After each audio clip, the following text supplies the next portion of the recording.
thoughts and cliches and the oldest lie.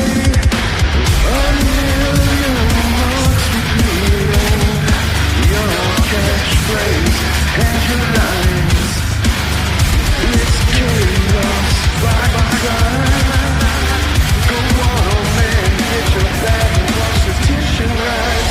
Hey there, you shameless fucking creature. Oh yeah, dead cop eyes.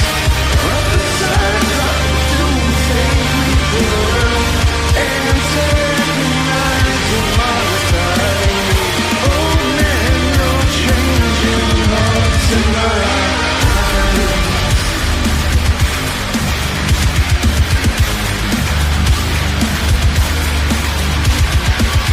If I was a cynical man, I might say, silver's all we see. Comment, ease the flames. That's all, no surprise. Lubricates the outrage. Force the fucking narrative to sit the frame. A million suckers as the new were born every minute. Grand Wizard of the Griff, go on, old man, and get it, get it. Even you, shameless fucking creature. Oh man, don't forget the cop eyes. Up the sides like a doomsday creature. Antagonize your monetize. Oh man, you're changing hearts and minds. Welcome to every video we make. We use one little thing and then we build the narrative out of. Don't act like that's not. That's America. That is capitalism. It's fucking hilarious. It's fucking hilarious. I talked about one fucking thing and we make a whole video out of it. That's what we do. Their engagement crack. The hearts all turn stone. And the minds all rotting on the vine. The hearts all turn stone. And the minds are rotting on the vine.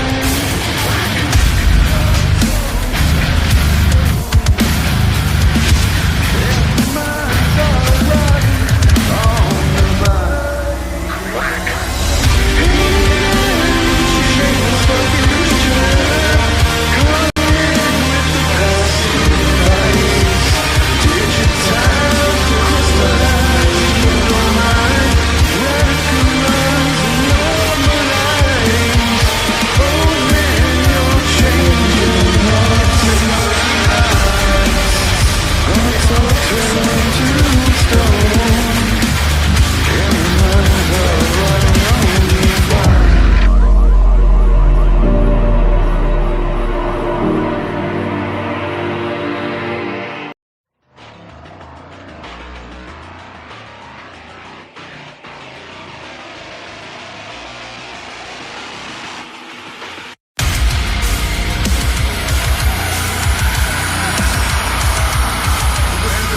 Is your agency? Where the fuck's your dignity? Where the fuck's your agency?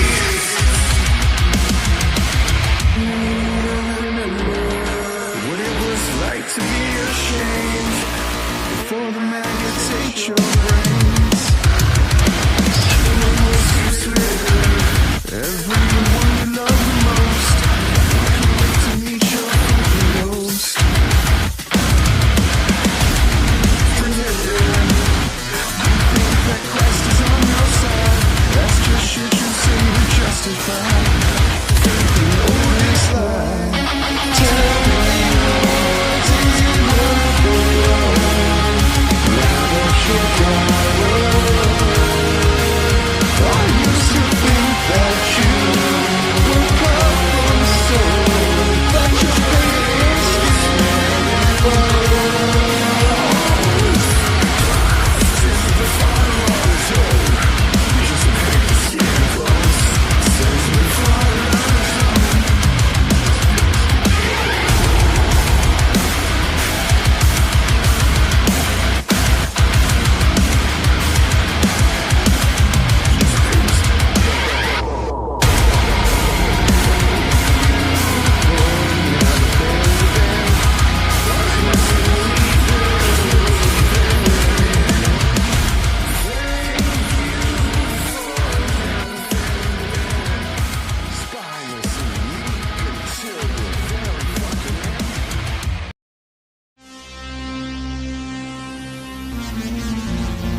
It's like a 1 minute, 56-second video. Well, I mean, it's not awesome. It's cringe as fuck. But yeah, it gets the point across. There's a couple of lines of this video towards the end where we were all sort of like cringing a bit. So the beginning starts off kind of harmless. You can tell it's AI. Some of the mouths look really weird. I'm sure you'll notice it.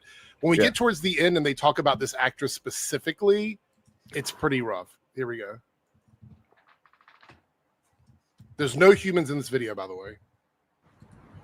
We all knew TV was dead, but thought, why not squeeze in one last development meeting? We had one rule: no missing children, no dead women, and no reboots of Heartbeat. We'd pitched this beautiful comedy, two sisters running a funeral parlour in Margate. Warm, weird, very BBC Two. The commissioner said no. AI generated 100 better... Yeah, her mouth. Yeah. That's one of the ones. Like, we watched this. That one's really noteworthy. This one's like, oh, what the fuck is wrong and with it shows her again. We'll get to see her again in a second, but watch her mouth. Like, it's bad. BBC Two. The commissioner said no. AI generated 100 better ideas in minutes, perfectly aligned to channel data, viewing figures, and optimized for the audience. The winning AI format? I know what you streamed last summer. An interactive thriller built... Wait, hold on for a second. Let me get back to that. Did they not even correct where the letters are messed I up? was going to say, the letter's off. Streamed is wrong. Oh, yeah. That's not even... I guess? It looks like it's combining T and R. But it's also not even centered on the video. No. It's to the right of the video. Garbage. An interactive thriller built from your streaming history and Deliveroo orders. What? And who could forget the mental health format? Britain's Got Breakdown. Audience votes on who gets therapy. Ian Katz loved that one. I remember saying, you do realise this is for BBC Two? It tested ridiculously well, particularly among men who shop at Screwfix and women obsessed with gut health. All made for less than the catering budget on The Bear. It cast and budgeted itself.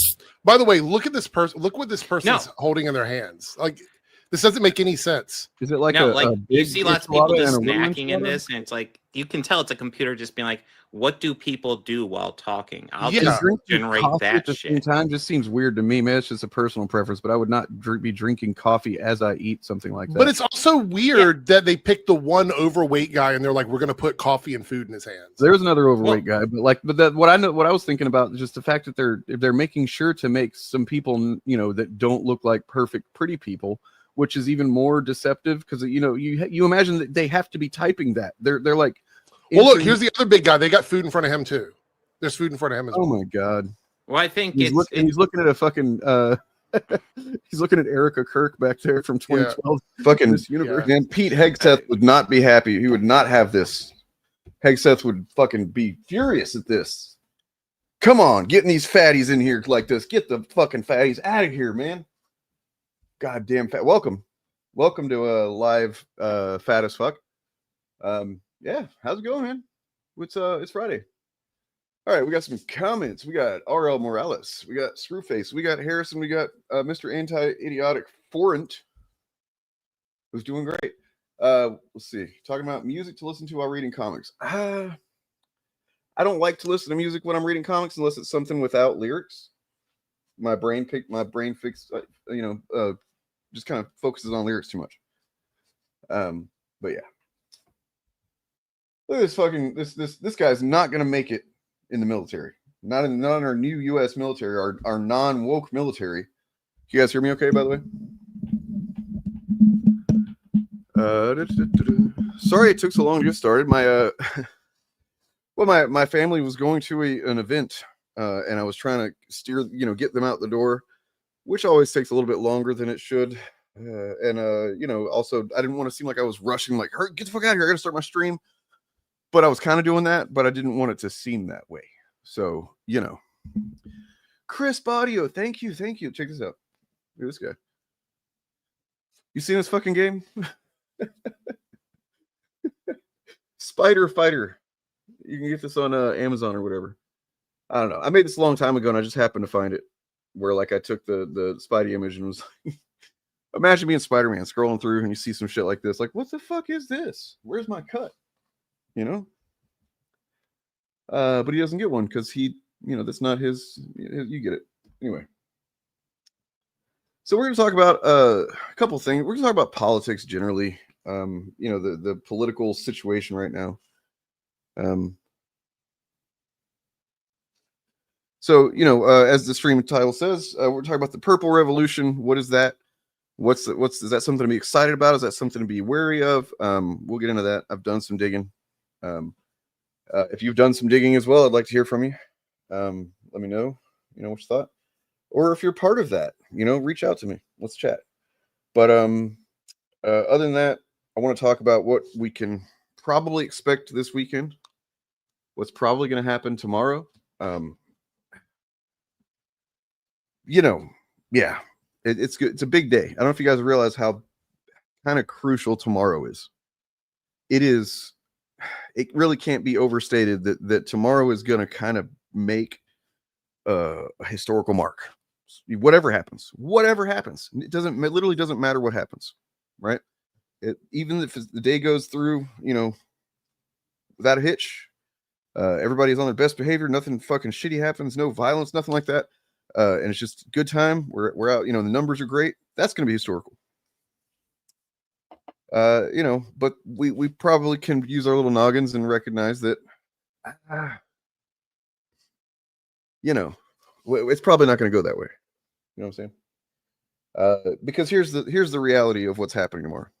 If we just cut through all the bullshit, cut through everything, here's the goals of the two factions of America at this point. And it's kind of fucked up when you think about it. Both kind of want the other one to do some violence. You know what I mean? Like, that's really what it boils down to. Like, you got the administration definitely wants anybody that's just left, center, doesn't matter. As long as you're not MAGA, even if you are MAGA, they'll probably paint you as some kind of radical leftist as long as they can use that to their goals, right? Somebody does anything remotely uncouth, violent, rude, somebody calls somebody a dickhead, you fucking shithead asshole. Oh man, look at these radicals, and they'll start plastering that all over Fox News. That kind of thing. That's what they're looking for. Something, because they've been doing that. Something to justify use of force, in an extended, more extreme way. They're trying to create that scenario. They've been trying to create that scenario. And I'm very generally proud of everybody who has not just kind of fallen for that. That's pretty awesome. We look at what happens here in my city of Portland. There have been so many inflatable. We'll look at this stuff too. We've looked at it already, but it's crazy, man. Like this, that's the response we need. I hope we see so many big fat inflatable babies. Or dogs or sumos or whatever the fuck those costumes are. I want to see a bunch of them. Yeah. Chicken suit, whatever, dude. Literally doesn't matter. Something. Do that. Because violence is not going to win us anything by us enacting it. However, it's kind of unspoken, I guess, but we kind of want them to do some violence on us. We want the administration to do something violent. And that's weird to say. But that's the kind of holding pattern we're in right now is we need them to show their hand. We need them to show how fucking irrational they are because of that. But we also need them to show how incompetent they are because they also are that. We also need them to show how fucking stupid, silly they are, right? Like just how clownish they are because they are also that. So we need, maybe like a video of just one of these fucking fascist goons, ICE guys, beating the shit out of somebody in a big inflatable baby costume is what we need. We need that to go viral. And I don't know. I'd consider that a win. Sorry. I'm being super cynical here, but that is what it kind of boils down to when you look at it. I've been trying to stay unplugged from it the last few days. I've been really working on my music. This stuff stresses me out, man. It really does. It gets to me. It kind of unwinds me deeply inside to where, like, even if I'm not thinking about the what's going on politically, it's still kind of there in my chest, like a knot, right? I worry about people, I worry about the country, worry about the future. And it fucking sucks that this is where we've gotten to. And I hope that if we are able to make it past this moment with something resembling our country, that we really you're able to take stock and apply some lessons learned, because otherwise, I don't know, man. I'll just have to check out and be like, all right, I'm going to live on I don't know, some fucking remote something somewhere. Yep. Stay safe, everybody. Please go with people. If you're going tomorrow, which I encourage you to, if you're going to, protest, there's going to be plenty of people. We're pretty much wherever you're at. If you need help finding something to do or where to go, who to contact, go to nokings.org. I'll put that back up on screen. It's been on screen for a couple of weeks now, but yeah, there it is on the bottom. Still go to that. Just get out and see what's going on. Look up where yeah, just find something. But the problem is there's a lot of stuff coming to a head right now. And very much intentionally so on the administration's part, the regime, so to speak. They have been calling Antifa, whatever the fuck that is. It's an ideology. It's not a group of people, saying that is some terrorist network. And then they've been just broadly throwing anybody that they feel like it's convenient to underneath that bullshit umbrella. So you got two layers of bullshit there. One, it's not an organization. Two, they don't have any actual, because it's not an organization that allows them, that gives them the latitude to just say, well, it's whatever fuck we want to say it is. And so this person called this person, a fascist. So no, that must mean they're Antifa. And yeah. Meanwhile, you got essentially these things have been via executive orders we talked about on the Shillcast. Kind of, I don't know how much law enforcement's going to go with this stuff. Who knows? We'll have to see. But Trump creating executive orders saying that we need to focus on anti-capitalism, anti-Americanism, anti-Christianity. These things that are also very loosely defined and not defined really, and just can be slapped onto whatever the fuck you decide you want to slap it onto. And none of this is good, man. And it sets up, they've been trying to, I saw that they were trying to get a judge to let them cops be more violent to press tomorrow. Like, we want to beat up some journalists. And the judge was like, no, you can't, we're not going to let you do that. And they're like, come on, we really want to beat up some journalists tomorrow. It's like, it's upsetting, man.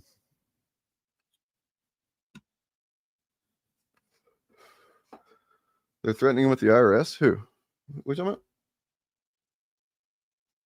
What happened? What's that? Let's look at some information rather than just me spouting off. Because I literally haven't really looked at anything in a day or so. Let's see. So how's everybody doing? What was your week like? Are you going to be going out this weekend to protest? If so, give me an idea of what you think you're going to do. Like, are you dressing up? Are you going with friends? I hope so. Yeah. Tell me what's going on with you.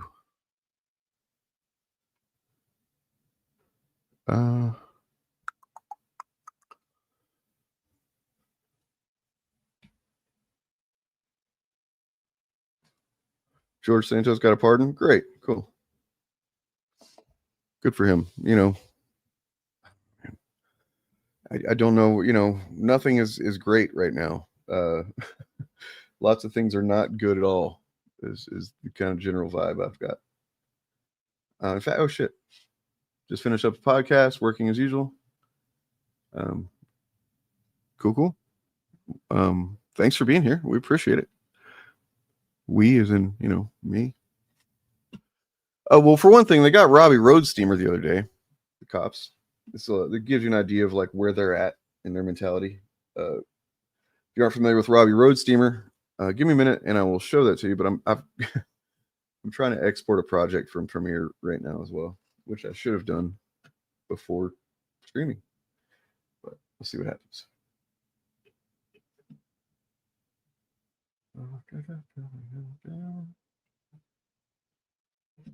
Here we go. Yeah, that's it.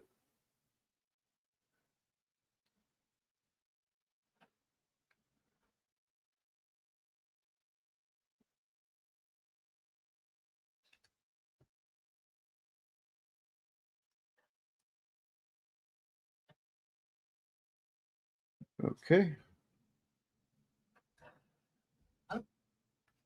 Yep, there's that.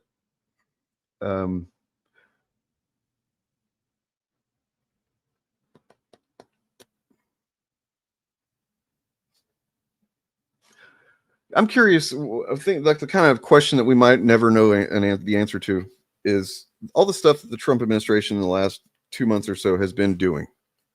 Very clearly, obviously, making a conscious decision that we're going for it, dude. This is our moment. We're gonna do all the shit. We're gonna try, they're gonna half-ass it in some ways, but that's neither here nor there. They made a very clear, bold choice to just fucking throw off the guardrails and let's just ride this fucking presidency as far as we can take it. Ride it into a goddamn dictatorship and then see how far we can go. Right? How much of that is because of the revelations and stuff about the Epstein files, about like the birthday card and the obvious thing that he obviously did draw or at least signed his name on, the disgusting thing about enigmas and whatnot. How much of it was like a reaction to that? What I'm saying is, if that stuff hadn't come out, if people hadn't started kind of calling for the Epstein files, do you think they would have just been doing this shit anyway? Or did that just kind of panic them enough to go, oh, we gotta start doing our fascism sooner than we expected? I don't know. Just curious what you think. And I'm trying to solve for time while I export this thing. So forgive me.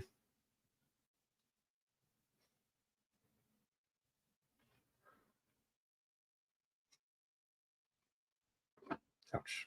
But yeah, that is going to probably be a question that we never have an answer for.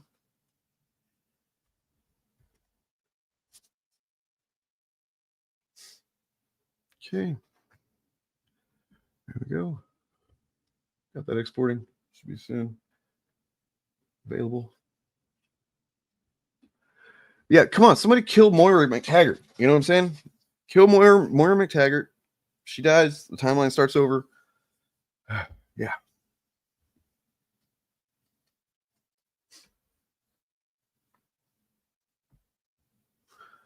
Let's see. We got some answers here. Sorry, I can't. I'm on the Philippines. Wow.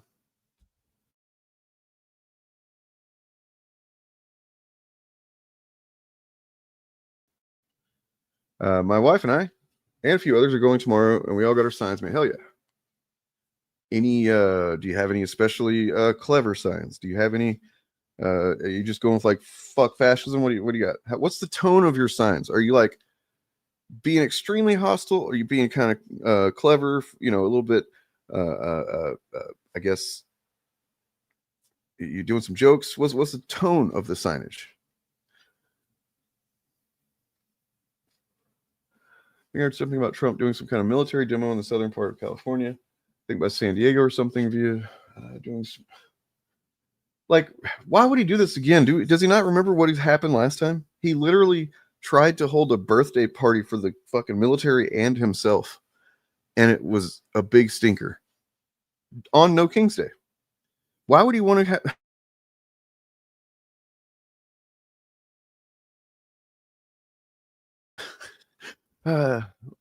Venezuelan drug dealers, commie, they want to label opposition and make it okay for MAGA to hurt them. Yeah, it's all about dehumanizing. That's just what they do.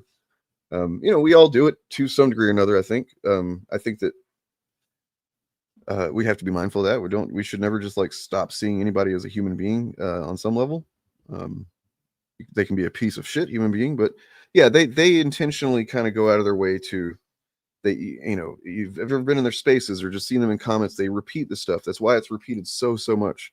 SJW, whatever the fucking thought terminating cliche is, it's all made to woke. It's all designed to let you, put as much hate and animosity towards whatever thing you're thinking of, and just apply. You can use that word, even if they're not thinking the same thing as you. Doesn't matter. That's actually really beneficial to fascism. And beneficial to hate in general.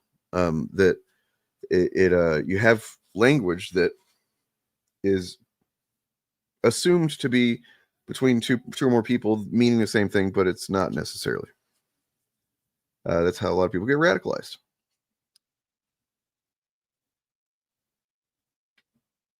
Fuck ICE. Hell yeah. Fuck ICE and fuck Trump. That's right. Stop the please stop the abductions. Please stop the fucking abductions, dude. Like, yeah. Yeah, it's probably gonna happen. You're right. The only way out is through, guys. And I've just finished a song. Well, it's not quite finished. I gotta polish it up a little bit. It's gonna be on my album that's coming out on Halloween. Fuck yeah. I try not to like promote that just like during the stream itself, because I know that you guys aren't here necessarily for my music shit. I know that's not what this channel's about, but you know, I am going to promote it probably before the streams whenever I get a chance. But yeah, I got a song that's literally, the lyric is, the only way out is through. It's a thing I told myself a few different times in my life when things were especially difficult. And sometimes that's just the way shit is, man. Like, you can't get to the other side when things are better by going around, you know. You just have to, you know what, the picture that comes into my mind whenever I think of that phrase, you know, the only way out is through. Has anybody seen the movie Dead Alive or Brain Dead, depending on where you saw it, if you know, you're in the UK or whatever? It's a early Peter Jackson film. And it is glorious. It is a gloriously gory zombie fucking crazy shithole fucking, it's insane. All right. I kick ass for the Lord. Yes, exactly. In the movie, the main character, he, at one point, his house is just absolutely chock full to the fucking brim with undead crazy creatures, and they're fucking tearing each other apart and turning everybody else undead. It's crazy. It's an insane shit. It's like, it's just, oh God, I need to watch that movie again. Anyway, so what he does is he goes and I think he's trying to maybe get to his girlfriend or his mother or something like that. I forget the plot at that point, but he goes and he gets the lawnmower, the push mower, and he straps it to his chest, you know, and he just turns it on, like cranks it up, and just starts going through the house, because that's the only. And so that's kind of the mental image that tends to come to mind whenever I think, you know, the only way to out is through. Is just like, imagine myself with that fucking lawnmower on my chest and just.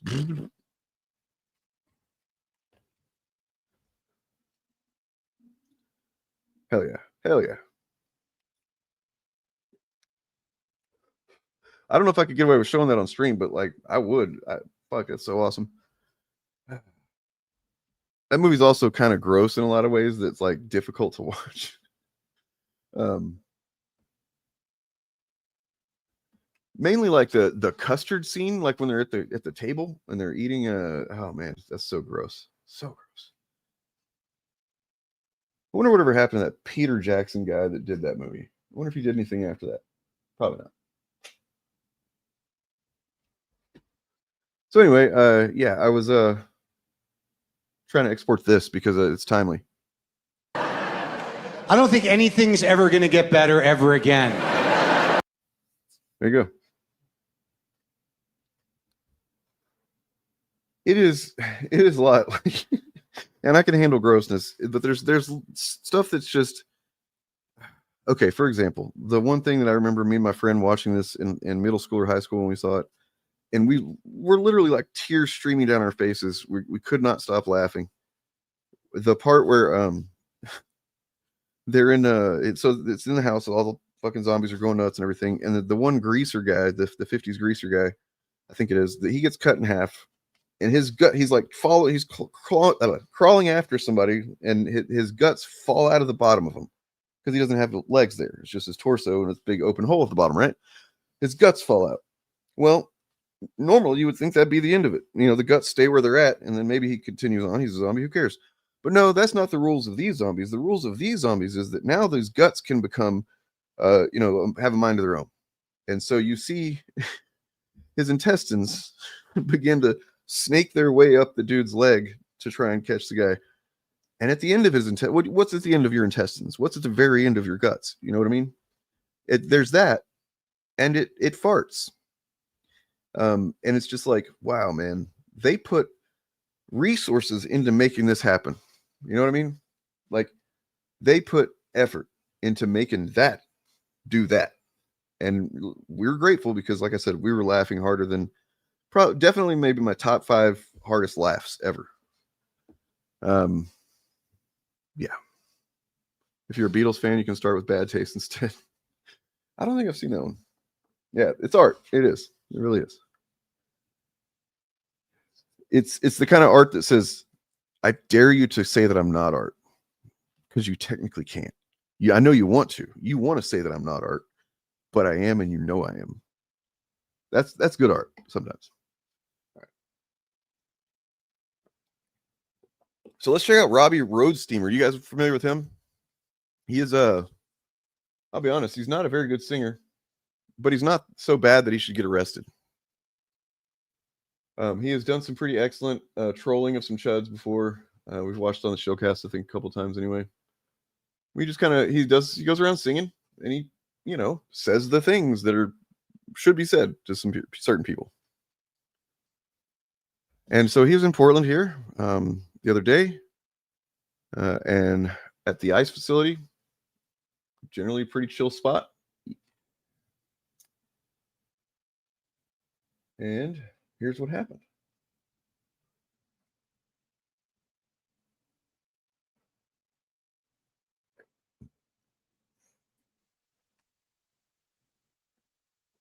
It's about peace and love. It's about rock and roll in spite of ice.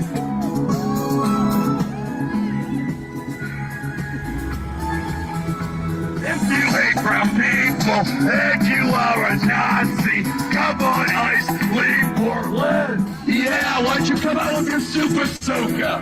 Huh? Oh, here they come. They're not ready for primetime players. Woo! Demolition. Hello, what are you doing? He's talking? What? He's just talking. Boo!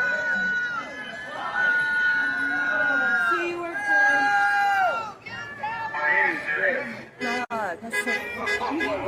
Yeah, so there you go.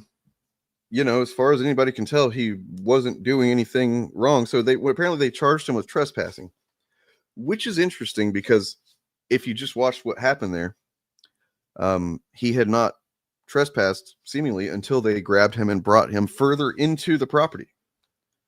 He was not any further in than any of the other people that were standing around him, and they didn't get snagged. So clearly this guy just said and did something that pissed them off. He was annoying them, whatever it was. And that's kind of where we're at right now is, Sam Cedar and Emma Vigilant watched some videos on one of their streams the other day where there's just so many incidents like this where because of the gray area of everything that's happening, because of the, lack of accountability of ICE agents and all this, there's just shady shit happening. And that is such a fucking recipe for real harm to happen. I mean, harm's happening anyway. If ICE is around, they're doing harm. That's what they're doing. But this kind of shady shit. Like there was an I think she was underage girl that I guess she's of Latina descent or whatever. Her parents were standing there watching her get detained because I guess they probably like trolled or like honked at ICE or something like that. And she got detained. They locked her in a fucking car or something for a few hours, brought her to the police station. ICE did. And then said they told the police there that they were going to fill out their paperwork later. They never did. They never charged her with anything. They just brought her there and made her sit there for a few hours. And then eventually she got to go. But like, that's the kind of shit they're doing. It's just like power, lashing out with power is what it is. Just fucking impotent little rage fits because they have the fucking slightest bit of power they've been granted.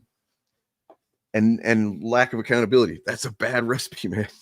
It's not fucking good.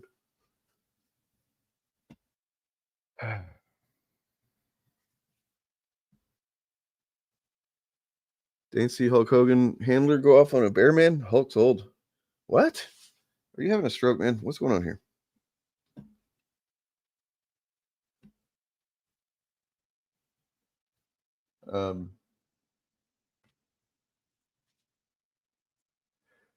Fragile Britter is by the way, speaking of which, I want to point out that Kyle Klinsky did a video on this, and I want to reiterate this too.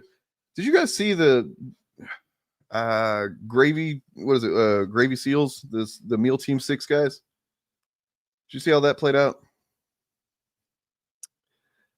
So they sent some they sent, I guess, some National Guard or ICE guys, I don't know, from fucking Texas to Chicago.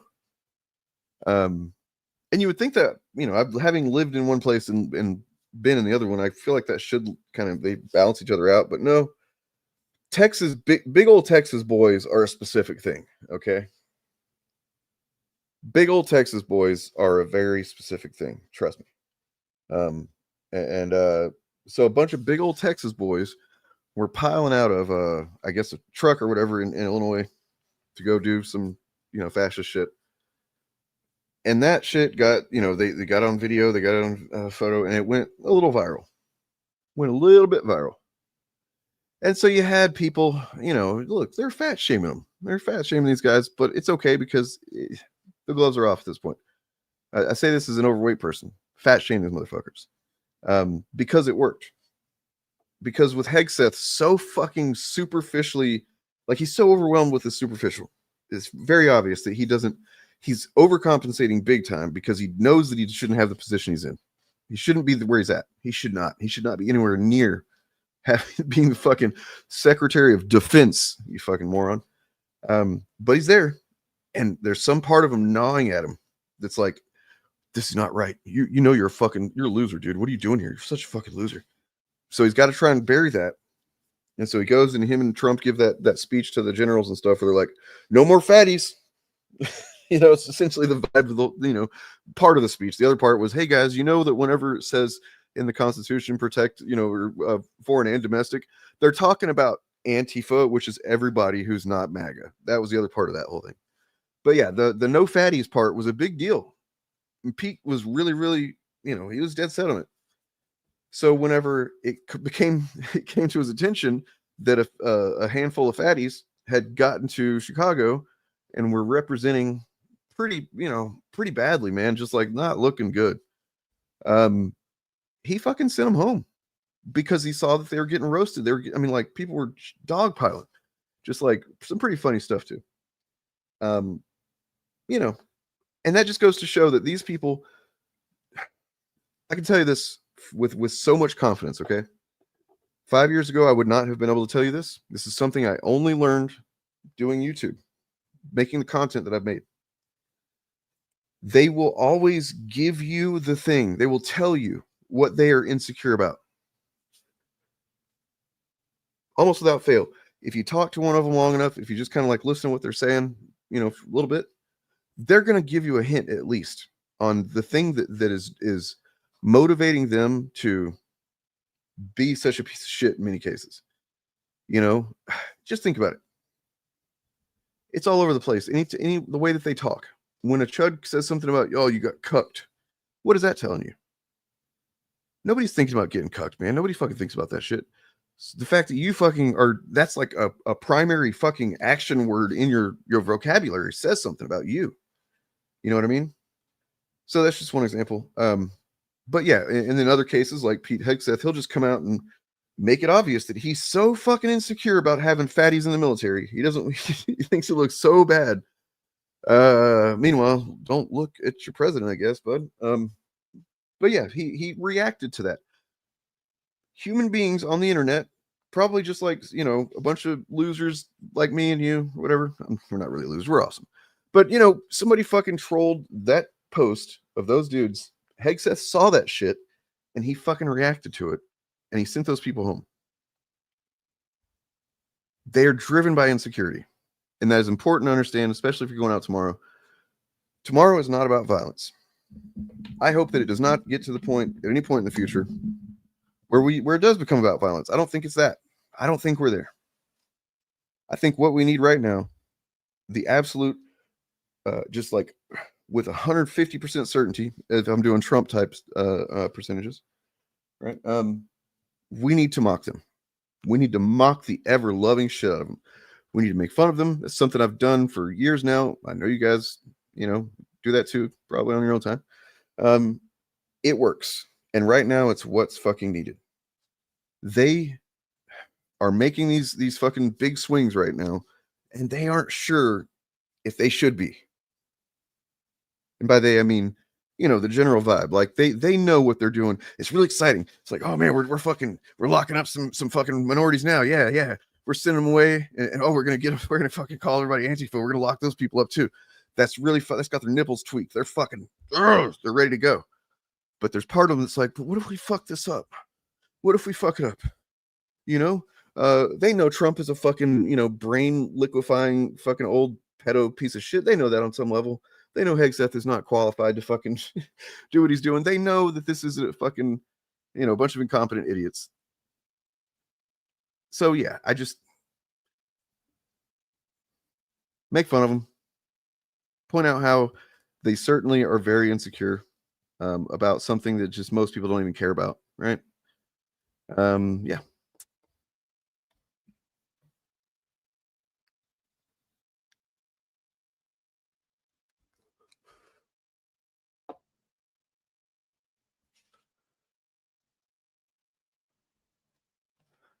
I mean, I don't know, because they sell guns at Dick's? Like, he's a drunk, man. He shouldn't be anywhere they can sell guns. True. No, it's clear he's kind of an unhinged fucking piece of shit. The tattoos and everything, like he seems to have just kind of been in a real fucking weird, to us on the outside, observably just like goofy ass, you know, misogynistic white nationalist kind of mentality that he's probably been in since he was a teenager or more. But you know, and it seems silly. It is silly. The guy is a fucking absurd person. He's just so absurd. You hear him talk, just the way he fucking smiles as he's trying to fucking appeal to those generals in that speech. I was like, oh my god, you fucking loser. But it is scary because he does have power, you know. And this is not new. If you guys have not ever looked at the OG Nazis, it's a feature. It's not just oh, sometimes some of these people are kind of awkward and weird. No, that is a big part of what draws them to it. Stephen Miller is not an outlier. Okay, he's not. He's fucking, you know, I'm surprised there's not more of him.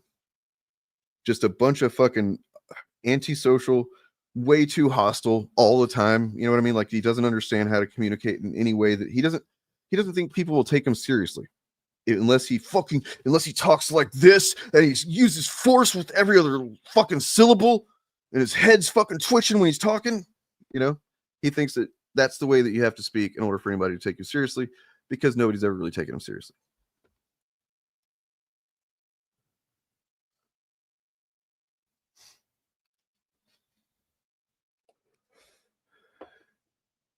Yeah, I mean, I have to imagine that if it was such a risky thing that they were genuinely concerned about it, they would have expressed that. They would have all said, "Hey, this is really stupid. Why are we doing this?" But you know, I don't know. I imagine Quantico is pretty. Isn't that where they did that? I think it's pretty well protected. If a foreign, you know, hostile foreign adversary had gotten somehow to a point where they could attack Quantico at that moment, we have other problems, because they've gotten really far into our nation's borders without, I don't know, that would be crazy. So, yeah.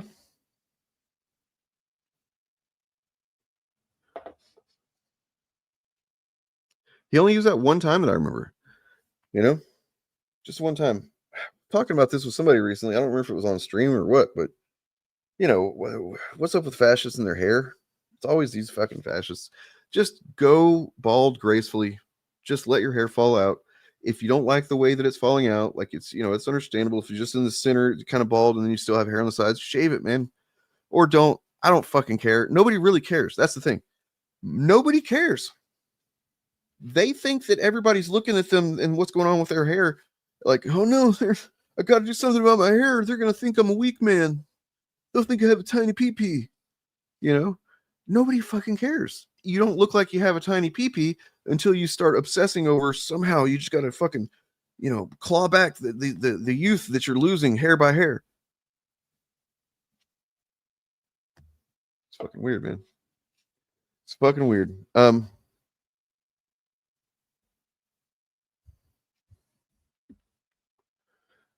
What do we got?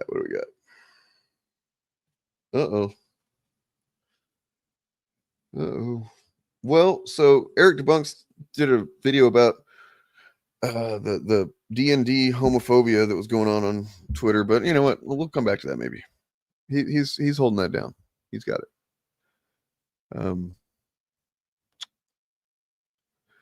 Oh no.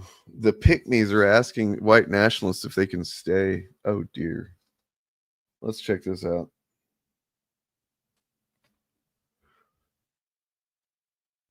Hey there, folks. Hope you're doing well today.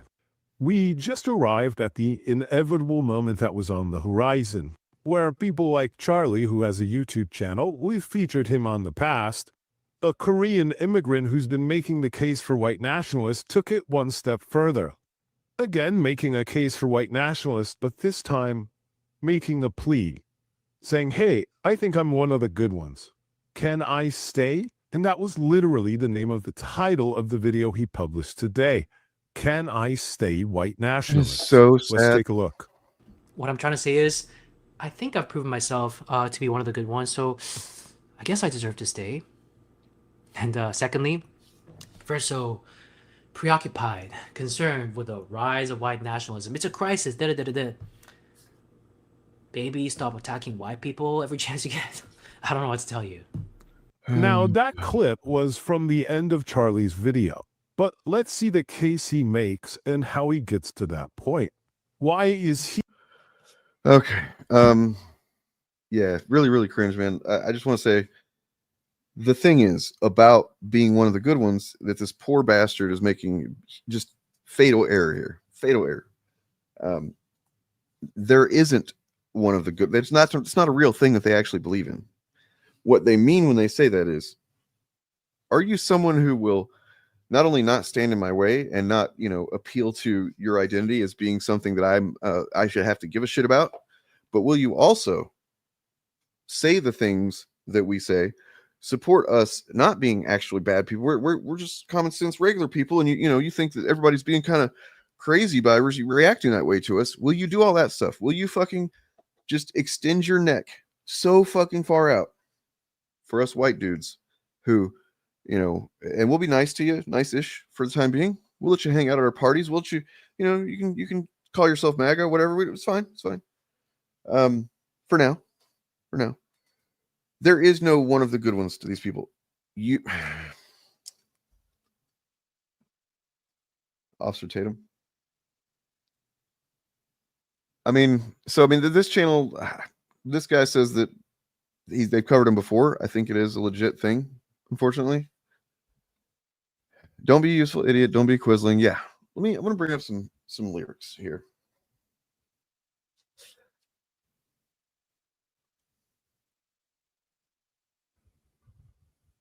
Yeah, it wasn't.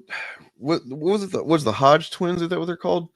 Had asked, if these white nationalist dudes that were talking about getting a section of whatever, they're going to move all white people there, and these fucking Hodge twins, I think, were like, hey, we're not even really fully African. We're more white than anything.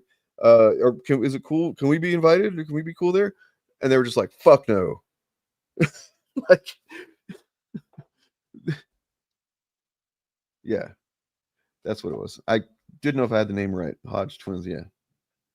I was watching, I forget the name of the podcast now, but I got some lyrics to a song that I've been working on. You'll hear that very soon as well. I think it'll be on the album. Yeah, it should be. I think I should be done with it.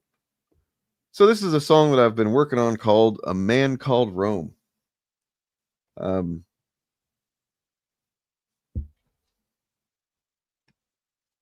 Let me see.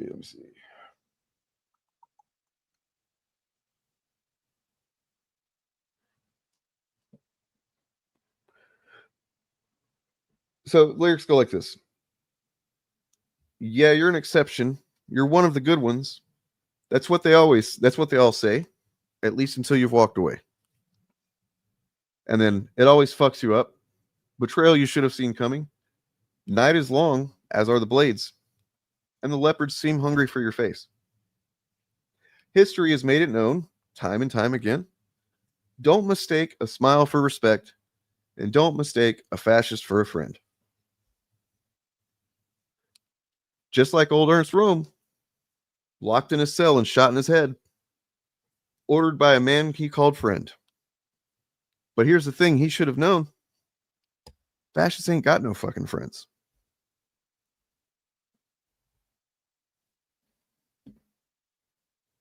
Know what I'm saying?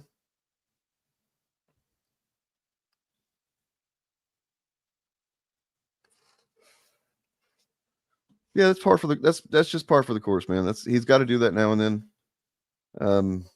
He's got to pretend that he is on some level a sincere reviewer. That's just like paying his dues. You know what I mean? These guys all know they need to do that sometimes.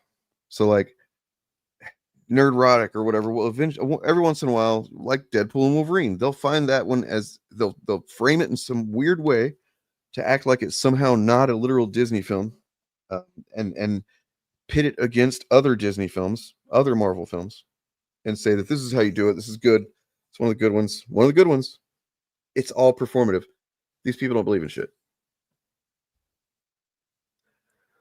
Sure. Yeah. They have way too many allegiance, allies right now. What I mean by friend is they don't have real friends. Do you think these people, if they like had an existential crisis or like suddenly they found out that their wife had cheated on them or something like that, you know what I mean? Like, do you think they can call their buddy and just like get a hug or you know, have somebody hang out with them to deal with like some really heavy shit that's going on? Do you think that they could even get help moving? You know what I mean? I doubt it. I doubt it. Like, you see the way that these people turn on each other, you know, after Charlie Kirk, they all fucking, you know, started pointing guns at each other, so to speak, not literally. Knives. We'll say knives. It's all just so opportunistic and transactional that, yeah, I don't consider that real friendship. But you are right. They do have too many allies right now.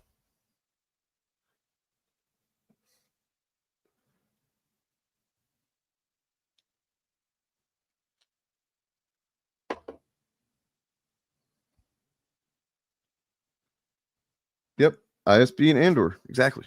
One of the good ones, and deserving to stay in a white nationalist country where they'd only want white people. Why do we automatically regard this white nationalist position as hateful or extremist when it is arguably neither of those things, right? This is just a natural and understandable reaction to what has been going on. I mean, I can see why some people can take it offensively, right? At the root of it, white nationalism is the idea that America needs to preserve its white Western Christian identity and culture by, among other things, stemming the tide of both legal and illegal immigration into the country so that America remains majority white. And so if you're not white, your gut reaction could be like, hey, white people, America doesn't just belong to you. And I would tend to agree to the extent that that America belongs to the American people, right? And no matter how you feel about it, the American people are people of all colors. This poor fucking guy, man. Like,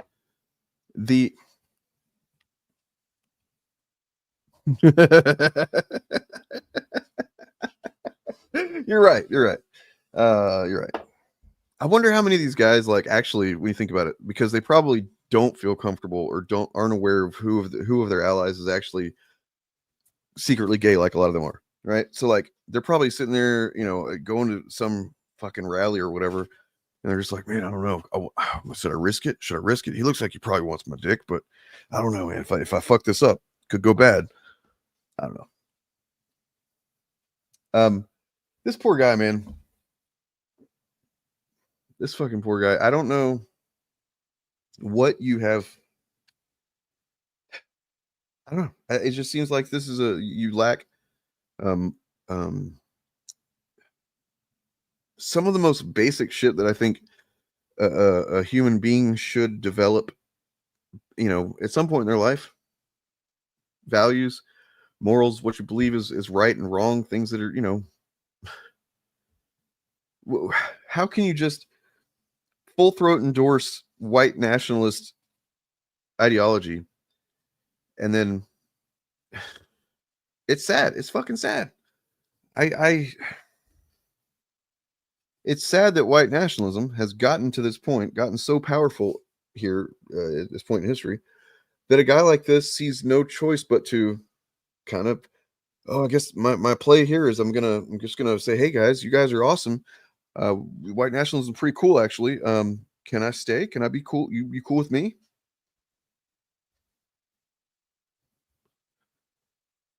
Yeah, Paul Stanley died. That sucks.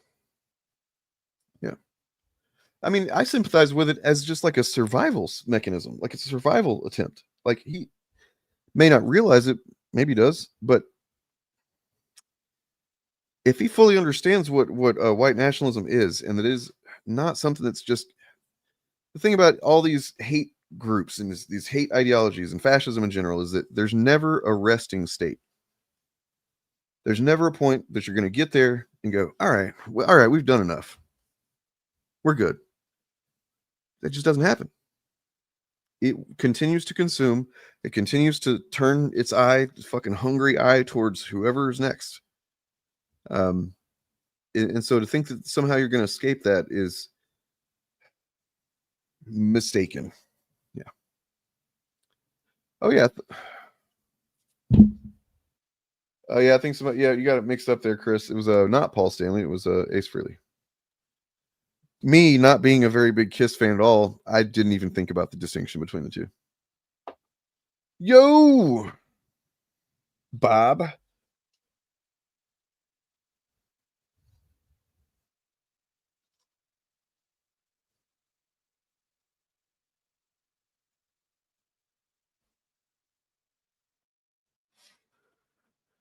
Let's see who we got. Oh, looking for not stupid questions, Bob.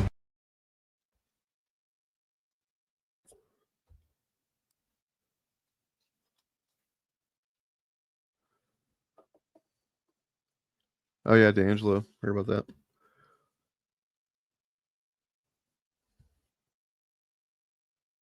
It is, but that's the thing. That's what's really, really tragic is that, yeah, they had a big net. They were ready to capture all these guys.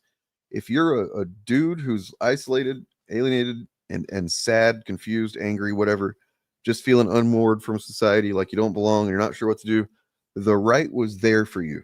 They had that net ready to go. Way more than the left didn't have one. Starting to develop one now, maybe, I hope, but really it wasn't there.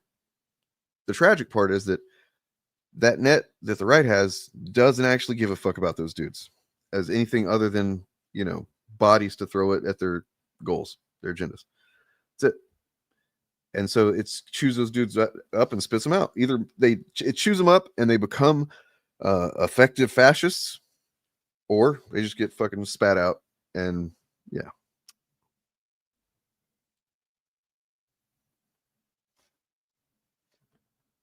I'll tell you what, the best Kiss song, really the only one I like that I actually would ever listen to, like go out of my way to listen to, is Detroit Rock City.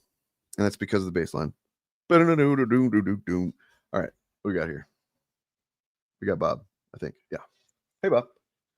I was made for loving you, baby. Oh, no, not the fucking made for loving me. Greatest of all time, the GOAT song. I heard a cover of that was actually pretty cool, though. Most of the covers are better than the original. It was like kind of stripped down and kind of eerie. It's pretty neat. So who are we looking at? Is this Kangmin Lee or is this some other guy? No, this is not Kangmin. This is some other guy who was okay, because I don't know what Kangmin actually looks like. Did you not watch the video with that Birdman did? I listened to it while I was at work, but I didn't watch it. Well, he does look a bit like an Asian gentleman. That's all I'll say there. What do we got? Oh, yeah. So this guy is basically full throat knobbing down on white nationalism as an ideology, and then saying, "Hey guys, are you cool with me staying here? Please, can I please stay?" Oh, okay. So he's doing the, it's I guess a survival thing. I don't know. fear response. I don't know what drives somebody to do this. It's very, very cringe and upsetting to see somebody go to this. And it's so soon too. It's not like they're not literally going around rounding people up like just who. Yeah, sorry. Go ahead. Yeah. Well, it's a delayed homicide pact, is what he's trying to put out here. A peace offering. Because I bet this guy's. I'm assuming he's an American. I haven't watched this video. He's probably surrounded by white dudes, and he doesn't know who among them he can actually trust. So he has to try to be one of the good ones. I guess that's what you've been talking about. Yep. Okay. That phrase has been coming up a lot in the last few days, including in my song I'm writing. Yes, that's where I heard it. Thank you. You nailed it. It was the end of that movie, which is surprisingly good. The Fall Guy. Yeah. Surprisingly good movie. It was. I enjoyed it a lot. I have a friend who worked on it too, so I had to support it either way. But it actually was genuinely a good movie. Did you get your project where you wanted it to be tonight? Yes. I had some trouble with the camera, so I was not able to use the camera, but I got a recording, and I'll just like edit in like an avatar or something. Yeah. Well, I mean, just like do a still image of you or something. I don't know. Yeah. Yeah. So this guy's just. It's sad, man. It really is sad. It's only 2 minutes into this. Jesus Christ. Well, we'll check it out a little bit more and see. But he kind of already gave his pitch, I think.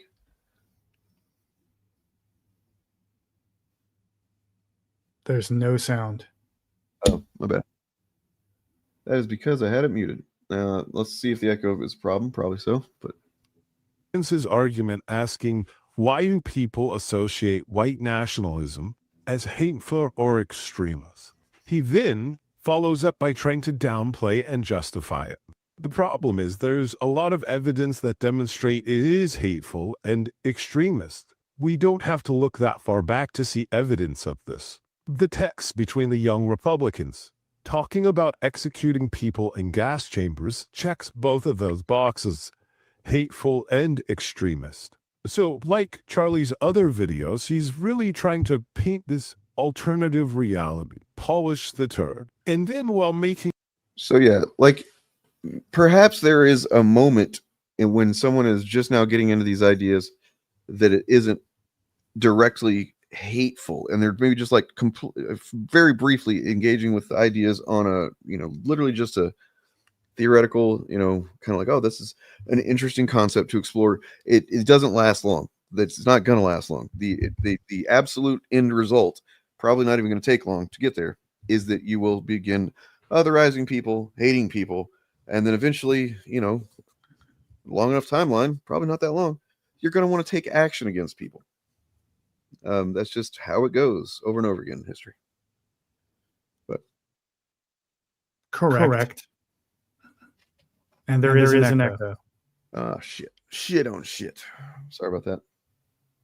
In the case for white nationalism, he tries to talk about limiting mass migration so America remains majority white. And, of course, putting aside the hypocrisy of him not being white, this idea of trying to preserve racial majority crosses over from policy into racial engineering. It's ethno-nationalism. In a nation built on ethics, legitimacy comes from equal rights, not from demographic quotas. And then finally, he finishes it off with the idea that non-whites might be like, hey, that's unfair, but their ancestors did build the country. When they make this claim that we built it, what they're trying to do is mythologize founders as only being white and erasing the indigenous disposition and the coerced labor of enslaved Africans. So I've been listening to Last Podcast on the Left. Currently is in the midst of its, they're doing their, what are they, the Mount Rushmore of Evil. They've begun with Heinrich Himmler. There's meaning they're going to do several series of the most evil people ever, basically. The Mount Rushmore of Evil. Get it? Mm-hmm. And so they started with Himmler. First of all, Henry Zabrowski is hilarious. He has a character that he's been doing during the episodes about Himmler that he calls Hermler. And he says if there had been a Hermler through it, like at these certain points in Himmler's early life, that things would have come out very differently. And now Hermler is a big sassy black lady. Okay. And so anytime Himmler's like gets some crazy Nazi idea, she's like, no, child, oh child, no. I'm not going to do the impression any more than that. But you know, she like sits him down, feeds him a nice meal, and he like calms down and kind of doesn't go through with that crazy Nazi idea. So Hermler, I think that's a fun character that should have existed in history. I wish that she had, yes. But also, speaking to the point of what he was just saying there, that's something the Nazis did for sure. Himmler in particular was absolutely obsessed with creating the lore that, you know, said that the Aryan people were the reason for everything. That essentially they were gods among men. They created this, they created that, and anything else that, you know, it's just bullshit. Like that's something fascists do. They just want to, because reality does not actually line up with what they want it to be. Fascism is essentially a big fucking cope, right? Like it's just a big piss baby entitlement cope where like things aren't the way I want them to be. I'm gonna fucking make them the way I want it to be, and oh man, even history is not the way I think it should be. I'm gonna change that. It's so fucking cringe. It's paranoia is what it is. They believe, rightly or wrongly, like we've talked before about the changing demographics and how by 2045 a majority of Americans will not be white. And a lot of white people are uncomfortable with that idea, consciously or subconsciously. And everything we're seeing right now, the resurgence of fascism, is a direct response to that fear. Yeah, you know, I remember when I first heard about it, I was definitely not, I was not yet someone who had deconstructed my you know, privileges and racial biases and stuff like that yet. When I first, that study came out. So I remember feeling a bit of like, oh no, what, really? Like, I don't know, I'm not going to say it was fear, or it was just kind of like this, what's going to happen? You know what I mean? Whenever that happens. Yeah. And then I kind of thought about it for a minute. I'm like, I guess nothing really, nothing's going to be, it's not going to really change it. And that's where I kind of ended up on it. And it's like somewhere in that process with these guys, something else is introduced. The fear response, I guess, the idea that, you know, like we say, that they think, oh, they're going to do to me what we've done to them. You know what I mean? Yeah. And that's, I guess, where they go with it. That takes them to this fucking deranged fear response, fear-based response. And it's like, it's worse than that, because a lot of them think, although I'm not sure they would consciously form their thoughts this way, but they think minorities will be worse to us than we have been to them, because they think that non-white people are inherently barbaric. And so not only must we maintain our privilege because it's our natural place, but we also have to be extra violent in suppressing them because they are just uncontrollable. So apparently your face looked like it was very menacing and terrifying until it was zoomed in on. And it is not that. The comment on screen. Bob has a menacing ass face. I have a menacing ass face. I mean, it is an ass face. I wouldn't call it menacing. Come on. I try to make my ass face menacing, but you know, I do so many squats. It's just looks sexy, so I can't help it. But look, I'm definitely not going to speak for people of color, but what I've seen a lot of is whenever I'm like reading comment sections or whatever, and it's like, you know, pretty clear that certain folks are saying I'm a black person, I'm whatever, and they, more than anything, they want to not have to fucking think about white people, you know, or just think about things in these terms. They just want to be left alone, and that's, it's fucking understandable. You know what I mean? Like, they didn't put themselves in the situation where they're now concerned for their lives because somebody else decided to think crazy shit. Nope. Yeah. It's yeah. A little bit distracted. Sorry. My Cat is being weird tonight, and I'm not sure what to do. He's been weird all day. Define weird in the context of catness. Yeah, I know. Like sometimes he just kind of. I think he's fine, but he hasn't really moved about today. Like he's kind of gone to another spot and laid down, and then I'll like pet him. And usually, even if he's like dead asleep, and I start petting him after he hasn't been petted for a while, he'll wake up and get real into it instantly, start purring. You know what I mean? He loves it. Today he hasn't been doing that. He just kind of like lays his head back down. And he's like, whatever. And it's just a weird thing. There's nothing that overtly says there's something wrong with him, but it is I don't know. And I just started thinking about what happens if I lose my boy? You know? What am I going to do? Yeah. Anyway.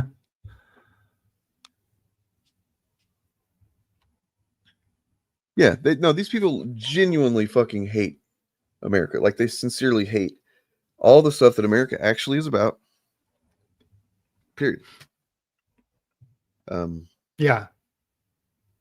And they especially hate places like Los Angeles, Chicago, New York, etc., because those places prove that a multi-ethnic democracy is doable and functional.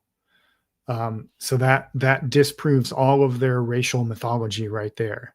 And granted, our democracy is imperfect. What little of it we have is worth preserving and improving, but it shows that people of different so-called races can live and work and intermingle together and not destroy each other. And the whole premise of white supremacy and white nationalism is the belief that other races are inherently violent, or more inherently violent than yours, and they all secretly want to destroy you and eat your children or whatever. Right. I mean, this is an excellent point that I've never honestly thought of this before, Mikey. It's pretty obvious, though. White nationalists call other races barbaric, and yet they're like, they love the ones that are literally known for pillaging and raping. You know, right? Like, yes. But they're white, so it's okay, I guess. They're white rapists. They're all right with that. But they raped other white people, right? Yeah, mostly. Shit. You know what? Did you watch that clip that I posted about with Shirley Manson? I don't think so. I want you guys to fucking I want everybody. This is like a few minutes long. This is on Aaron Ra's channel, who is a guy I know who he is. He's in the obviously like an atheist kind of guy. I've seen him around before. I don't watch his content. No particular reason that I do or don't. Just putting it out there. But I happened to see this video and I was like, interesting. And I clicked it, and it's just a video of Shirley Manson, the vocalist singer of Garbage, on stage recently. And holy shit, man. Take this shit in is all I can say. For you.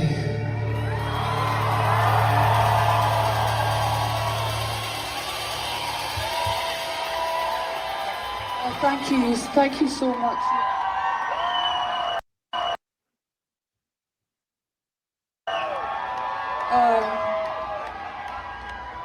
So before this song, every night on this tour, I've had, you know what I'm like, I've got a fucking big mouth, I can't fucking keep it shut. And this song is, this is the title track to our fourth record, Bleed Like Me. This song has become a little bit of an anthem, and I have never felt more proud of it in my life than on this tour. This is a song essentially about the othering of other people and how crazy it is that we are being encouraged by the oligarchs and the billionaires to hate one another. We're being encouraged to be judgmental. We're being encouraged to be cruel. We're being encouraged to feel fearful of other people. We're being encouraged to think that other people are our enemy. And I've never felt more desolate in my life about watching what's unfurling, not only here in America, not only in Scotland or the UK, it's all over the world. This is like the last ditches of the old world. The old world is dying, a new world is being born, and we unfortunately, we as human beings are getting caught up in this changeover where lots of old, rich, white men are really fucking angry. And I'm not entirely sure why they're so angry. They're so rich, they can do anything they want. Like, nobody's fucking with their world, but they are fucking with our world. They're fucking with our people. They're fucking with our neighbors, our friends, our fucking children!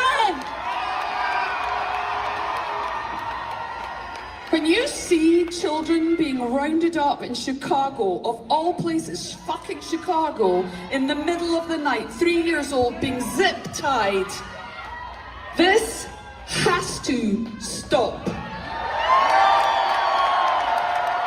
It has to stop, because if they're going after 3-year-olds, you think you're all fucking safe? You are fucked, my friends, if we don't put a stop to this right the fuck now.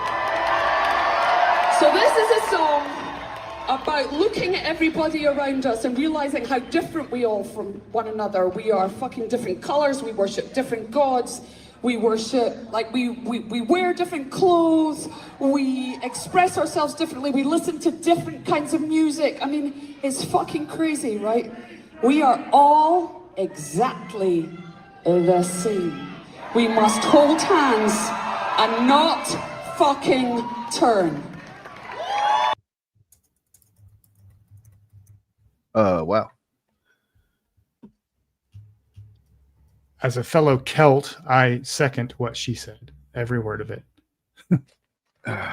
Yeah, like so I had not watched past the first minute and a half or so. So I did not. All right. So here's the thing. I announced. I hate to keep bringing back this, but it's completely relevant. I did announce that I'm going to be putting out an album finally of music that I've been working on. It's called The Oldest Lie. That is the name of the album. Is also this title of a song on the album. That is you know, kind of just the reason I identified that is like I'm going to call the album that is because it's kind of at the backbone of pretty much everything on all the music. And I literally say it in 3 different songs. The Oldest Lie, I decided, oh, you know what? I got an opportunity to reference another song in here, so that's why those 3 are highlighted there. It's like a little trilogy in the middle of the album there, right? The pink ones. That all kind of reference the same thing, but and wow, man. So you know, I really have. It's tricky because the song is like simplistic in a way. And I've been really unsure about it on some days. Like, is this just fucking cringe? The lyrics to it, is this fucking lame? Is this really just, you know, is this just like cringe white liberal bullshit expression? You know, kind of, I don't know. And so I haven't been super confident on it sometimes. And then other days I'm like, no, this is fucking good. I think this is a good, direct, clear message, cuts right through. You know, and then the oldest lie, to spoil it, is to the idea that we're at all really truly fundamentally different. You know what I mean? Yeah. Beyond just superficial stuff.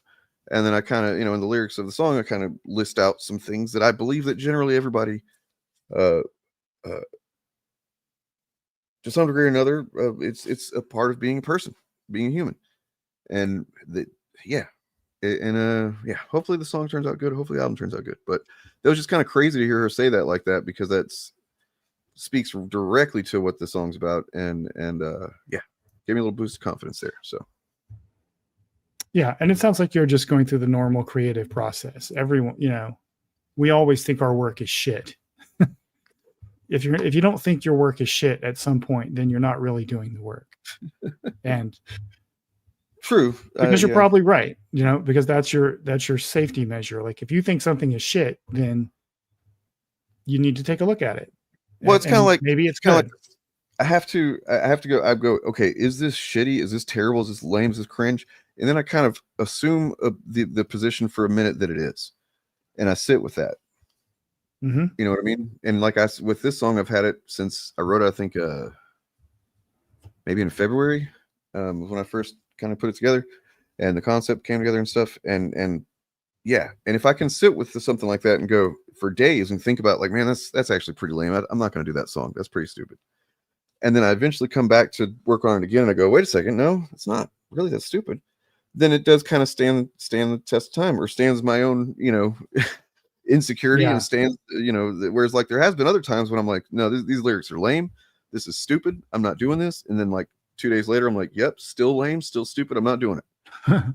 So I read a great interview with Taika Waititi once, where he said that whenever he finishes a new script, he immediately puts it in a drawer and doesn't look at it for a year, and then takes it out and reads it again, and like, because what is this shit?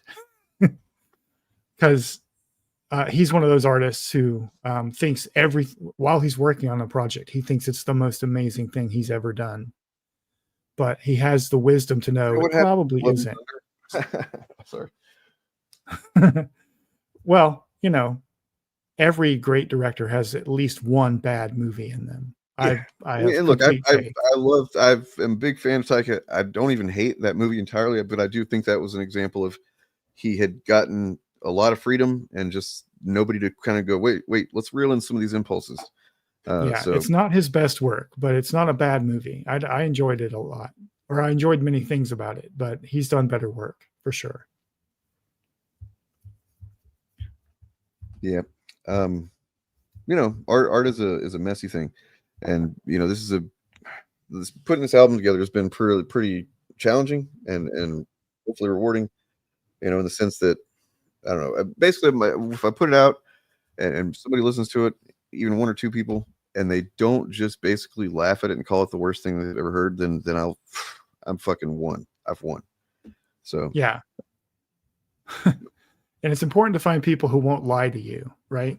Because I learned this when I was doing a lot of writing, creative writing, that your friends, people who've been your friends for years, are going to want to be nice to you. So if they don't like something, I don't have that problem. Literally, you and Morgan have completely avoided commenting on my music entirely, which tells me that you probably don't like it, and that's fine. You like the things you have said is basically like, I don't know music or whatever. Like, it's okay. I don't expect you to. Well, so for me, it's not that I don't like it. It's just that I am not familiar enough with the genre I feel that I'm not familiar enough with the genre to evaluate what I'm hearing fairly. But I can tell you that like things that you've posted multiple versions of, you can hear, I'm just like hearing the changes and the progression of what you're making, and waiting for the final version, or what you consider the final version, and then I can say something. But well, I mean, I've done several versions of pretty much everything. That's what been my process is what I need to do going forward is not publish those publicly. I just maybe share them to friends or whatever, but like, I think that I've got it to a good spot. Then I go, that's pretty good. And then I'll put it out and I'm like, no, I hear a couple of things here that I think I can do better. And then I start working on it some more. And like literally that song, the one that's kind of mostly about Nerdrotic, it's been the most challenging one to do. It's got so many different vocal styles in it. I didn't expect that. I don't know why I decided to do it this way, but it's very complex kind of song. Like it took me like 3 weeks to get that shit done, working on one song almost exclusively. And then once I finished it, I went back and picked up another song that I, kind of loosely worked on, got that finished and recorded final version in a day, and it's been crazy because it's something I've always wanted to do. I, played in bands for a long time back in the day when I was a younger boy. But I wasn't a singer, and I always kind of wanted to be, but I didn't have the confidence to do that. So I just played bass really, really well. Yeah. Well, see, another problem for me in evaluating your work, your musical work, is I don't understand music. So if something like I don't understand the language of music, so like if I hear something, that's interesting. I can't really put into words what I'm. Morgan says similar to me. It's like I don't understand it either. I'm not like sitting here thinking in terms of like everything that I don't know how to read sheet music. I don't read music. I don't. I can't tell you what notes are by listening. Really, stuff like that. Yeah. Everything Well, what I that mean is I can't. Is that I can't when I hear a song that connects with me. Yeah. I can't or doesn't connect with me. I can't really put into words why. That's because okay. I don't. I don't like.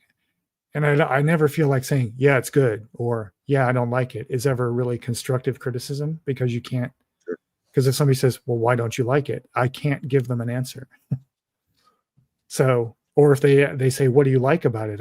I just have to be like, it's got a good beat and I can dance to it, something like that. And I never feel like that would be completely constructive. valid. That's the thing. That's completely valid. It feels like you're expecting that you think you're expected to say something profound or something, and that's not really the case. Well, not profound so much as like constructive. Like if we were talking about like a piece of writing, which is something I have experience with, I can articulate criticisms like this bit of character dialogue does not integrate with this bit of theme very well, or at the nuts and bolts level, and I can't do that with music. It's just interesting that like my girlfriend Jen, she has expressed very almost identical things. Like whenever I'm like, hey, what do you think of this? Does this sound good? She's like, well, I don't really know, like, yeah, it sounds good. I don't really know what to say. And I hope she doesn't feel like I'm throwing her under the bus here, but it seems like she feels maybe a bit insecure about what she's going to say, because she sees me as being, I made music happen. I must be some kind of music wizard or something. Like that's not, what it is at all. But like, and I literally am wanting the perspective of somebody that doesn't think about music all the time like I do, and doesn't dissect pieces of songs and write lyrics and shit the way that I do. So like, that's what I'm looking for is a literal, I guess normie perspective, so to speak. Like what is this? What comes to mind? There's no right or wrong answer. Just what's it do to you? Does it get you hot in your jimmies or what? You know what I'm saying? Yeah, I do. Okay. I get it now. It is possible to develop your vocabulary over time. Of course it is.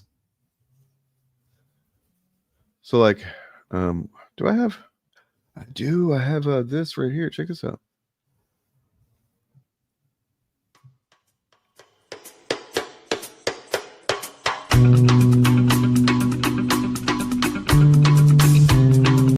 So this is I should actually pull the video up so you can see what I look like. But this is my band back in Austin years ago. This was recorded probably 2007. Me and my best friends, we all started a band and then moved from our hometown to Austin, and started playing, because that's where live music happened as far as we understood it. Yeah, it was a good time. About 10 years doing that. Played with some other bands as well. Got to be pretty okay. Yeah. But like, cool. Yeah. What was your band called? Trying to think if I should say that. I don't think I'll tell you off stream. Okay. I don't want to be, because that's an identifying bit of information that could lead to someone else. I don't know. Oh, gotcha. But it's a good band name. How about that? It's a pretty good one. Yeah. So like, I stopped playing bass, or playing in bands rather, bass too. I guess about 2012 or 13, because it's about whenever I got the pinched nerve in my neck that it's like between my C6 and C7, and it goes all the way down to my middle finger on my left arm. That's where that nerve is. And it started to cause some neuropathy, and it still does. Need to get it taken care of. But basically I could not play very well anymore, and I started getting frustrated about it, and stopped. But yeah, and then eventually 2020, around the time that COVID was coming on and stuff, was living with a friend. We were renting a house together, and that was when so Ethan Van Sciver had done this song that he used to sing at cons and stuff, that he made up, called "Wolverine is Gay." It was a homophobic kind of thing. He thought it was so funny, but it actually had kind of a catchy little chorus to it. And and I was like, man, if I took that song and then like put a full band to it and made it better, made the lyrics, you know, not homophobic and stuff like that, that'd be pretty awesome. And so I did that. And it made the song awesome. But that was the first time I'd ever sang publicly for anybody or anything like that. Was me. That was it. That was where I gave it a shot. And then from there, they gave me enough confidence to do that one song that I've played for over a year now. This one.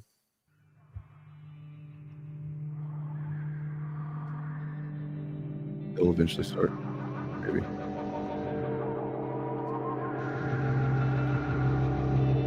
Oh yeah, I recognize this song. I didn't know this was your work.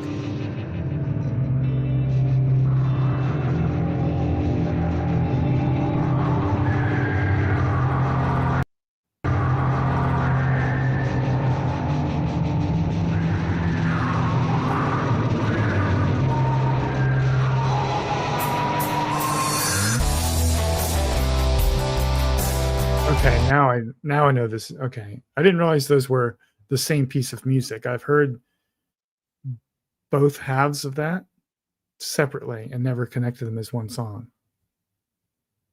And I did not know they were both your work. What do you mean they were the same work? Well, the intro part that sounded like kind of ambient, and then the other instruments kick in.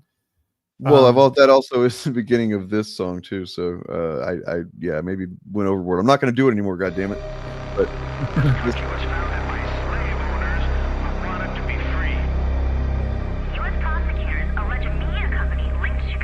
so there's that. Yeah. Oh yeah, I do have this here.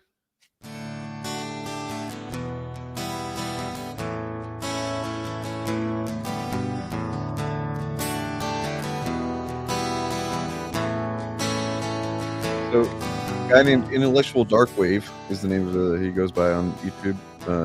Tommy, musician guy, worked on this song with me. This is the Ethan Van Sciver one that he would just kind of lazily sing. Yeah, I've heard your version of Wolverine is Gay many times.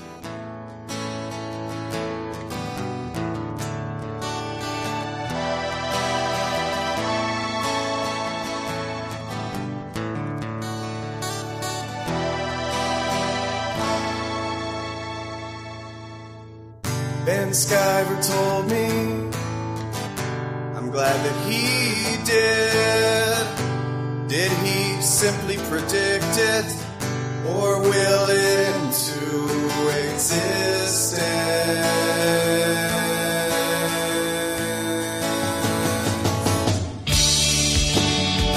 Wolverine is gay.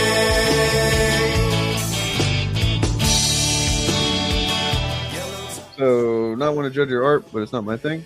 When you say your lyrics, it seems like it would be more a rap thing. Interesting. A la Public Enemy or something similar. Although that's not your thing. I mean, I do like rap music. And Public Enemy does slap. They're one of the best rap groups of all time, in my opinion. No, I mean it doesn't offend me that if you aren't in my music or anything. That's music is so goddamn subjective. It is a test of how secure one is with their ability and what they're doing. I think. You know that, but it's like, especially nowadays, music culture is so fucking fractured. You know, and in a lot of ways, that's a good thing. It is not a monoculture like it was in the even just 10 years ago or so. I think maybe one of the last big kind of mono genres that everybody was subjected to was like the stomp, clap, hey music. Yeah. You know. Yeah, I think in a lot of ways we're living in one of the most musically interesting times in our culture, because there's anything everywhere. You can find anything. It's great. Yeah, that's why maybe for the first time ever, every person on the planet has access to every bit of recorded music ever made all at once. And so older stuff can get rediscovered and reused and inspire entirely new things. Well, so I'm trying to parse what you meant here. So you're saying that like the lyrics, so like the lyrics are lost in. I see what you're saying. Gotcha. Yes. For example, one of the things I've been doing is, because this whole process of me recording my music has been, I've recorded before. I've been an audio engineer. I've worked in recording studios. I've been paid professionally to do it. I've recorded my own band's music back in the day. So I've got experience doing that. What is new to me is recording vocals that are mine, meaning that I have to figure out what is the best way to sing. Like I'm teaching myself how to sing. What is the best techniques, I guess, and ways that I sound. You know, what are my limits and whatnot. And then also, how do I record? And then also, how do I mix those recordings? These are all, you know, can be pretty complex questions, and especially having the through line of my own subjectivity and, like, you know, fears of sucking and stuff like that, being there omnipresent the whole time. It can be tricky, because like if I was doing somebody else's vocals, it's like I wouldn't have that. It would not be an issue. I'm just like, this sounds good. I'm going to mix it this way. Oh, that sounds good, or that sounds bad. The mids are coming up too much right here. Put that down, kind of thing. For me, it's like I had to. One of the things I've been doing, to be completely honest, is get past trying to hide myself in the music, which I didn't realize I was doing at first.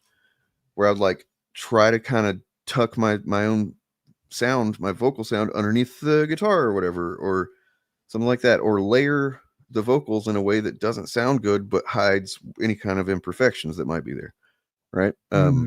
Yeah. So yeah, it can be tricky. So if you go back and listen to probably, I see that now, like listening, because one of the things I didn't realize I thought about your songs until just now, but I did think it is that your vocals are often so buried beneath the music that I can barely hear what you're saying. Yeah. Well, I mean, yeah. And part of that is like I don't like there's different ways to do it. This is also subjective choice as well. Like, for example, two of my favorite bands, period, just my two favorite bands are Tool and Incubus. They do things very differently. Incubus tends to have this Brain and Boyd's vocals riding on top of the music a bit. So like there's a very distinct, you know, the vocals are up top, the music is underneath, is kind of the foundation. Tool, in most cases, everything is kind of mixed, like the vocals are just another instrument. Nothing is more prominent than anything else. And I like that as well, depending on the need or what serves what, you know what I'm saying? So it is a bit of subjectivity there. Yeah. I mean, at the same time, there's stuff like Spotify and Apple and shit like that being the main and almost only ways to just collect your digital music, and onto some, it's really upsetting, especially the more you learn about the Spotify guy. That's a capitalism thing, not a technology thing. Like technologically, people have more access to more music than ever before. True. Which is, I think, overall a good thing. And then people like Spotify come in and like try to monetize everything, which makes it harder for people to find new stuff. But because Spotify, I don't use Spotify, I use Apple Music. It's been the default I've been at for years, but they both curate playlists and suggestions for you based on what you listen to. They monitor what you're listening to and then like say, oh, you might like this instead. And I don't like that. Like, I like being able to just search around and not know what anything is and try out new things that I would not necessarily have listened to before based on my previous habits. Well, now I feel challenged, man. I'm gonna have to play some of these one of these brand new mixes I got. That's Troy's over here challenging me, saying it. All right, here's this one. Well, Catch Me Outside. How about that? Yeah, Catch Me Outside. So this one is it's a beast.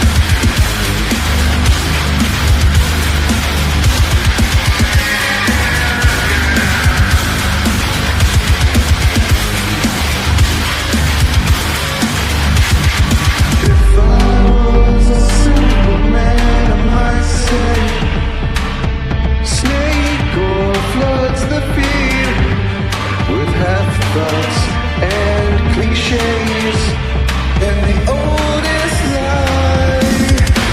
A million marks repeating your catchphrase and your lines. It's chaos by side. Go on, man, get your bag and wash this tissue right. Hey there, you shameless fucking creature. Oh yeah, dead cop eyes. Up the sides like a doomsday creature. And recognize the homicide. Oh man, you're changing hearts and lives.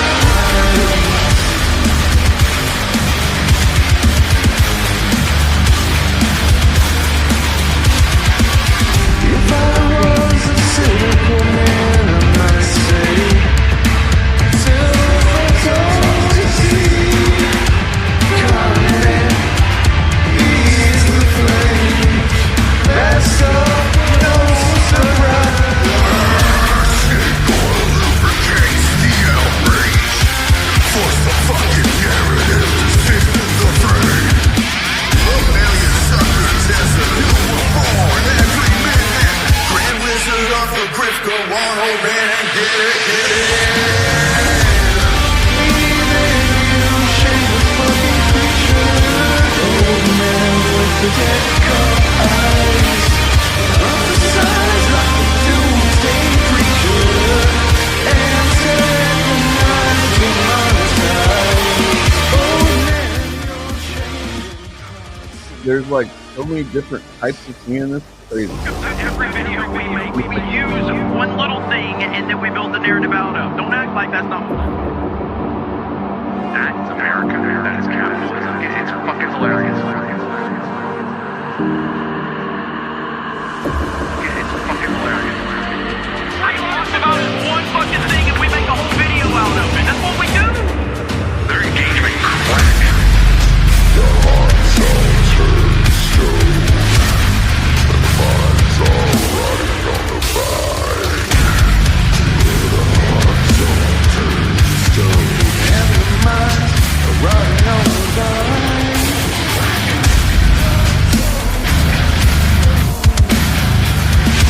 And the minds are rotting on the vine. Shameless fucking creature.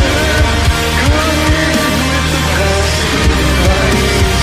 Digitize to crystallize your mind. Radicalize and normalize.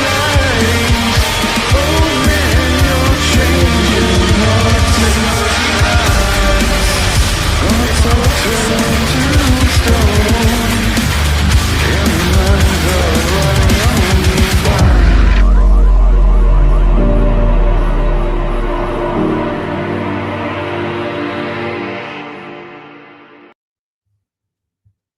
See, with that song, maybe my ear is different, but I can barely hear your voice at all. So it's hard for me to pick out what you're saying. And when you put the lyrics up, I can follow along. Interesting. But I've got something special for you right here. I forgot I had this. So I did. Okay. This is a surprise announcement here. There might be a chance that you enjoy my music more than you might have thought, because I've decided I'm doing some alternate mixes for several songs that will be released with the album. This is probably not the final one, but this is one I kind of did half-assed the other night when I was kind of high on live. But sorry, did I interrupt you? I apologize. No, I was just going to repeat myself. I realized, so I stopped talking because I didn't have anything more to say. Wow, Napster is still around. Wow. I mean, you know, it's a recognizable brand, so I mean, it makes sense that somebody would still do something with it, you know. But here's this. I know that my. Go ahead. Sorry. Floods the feed with half thoughts and cliches and the oldest lie.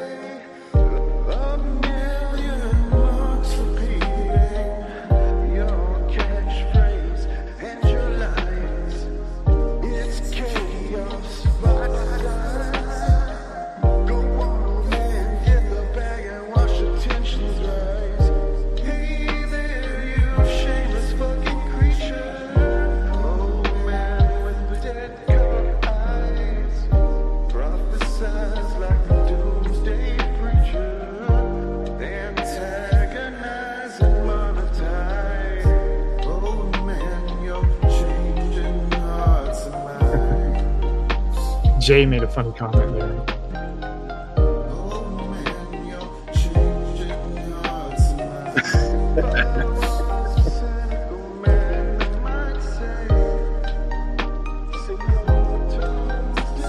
Yeah.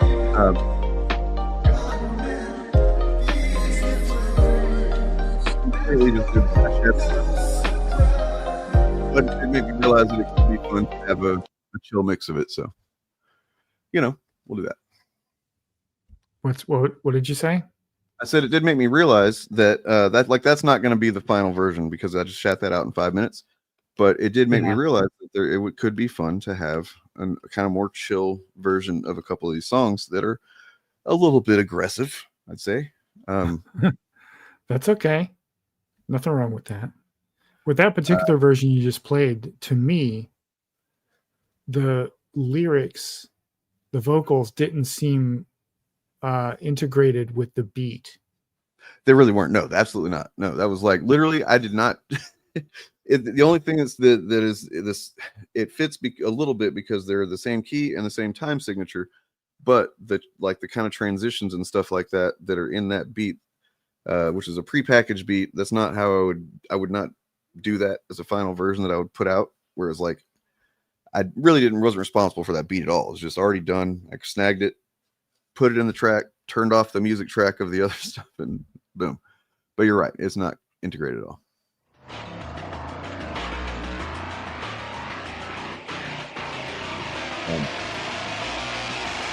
Oh yeah, there's this one. Like this one, I did a version pretty quickly a couple weeks ago, and everybody said the same thing, and I agreed. I felt it too, that the vocals were so buried that I kind of redid it, and I think it sounds better now.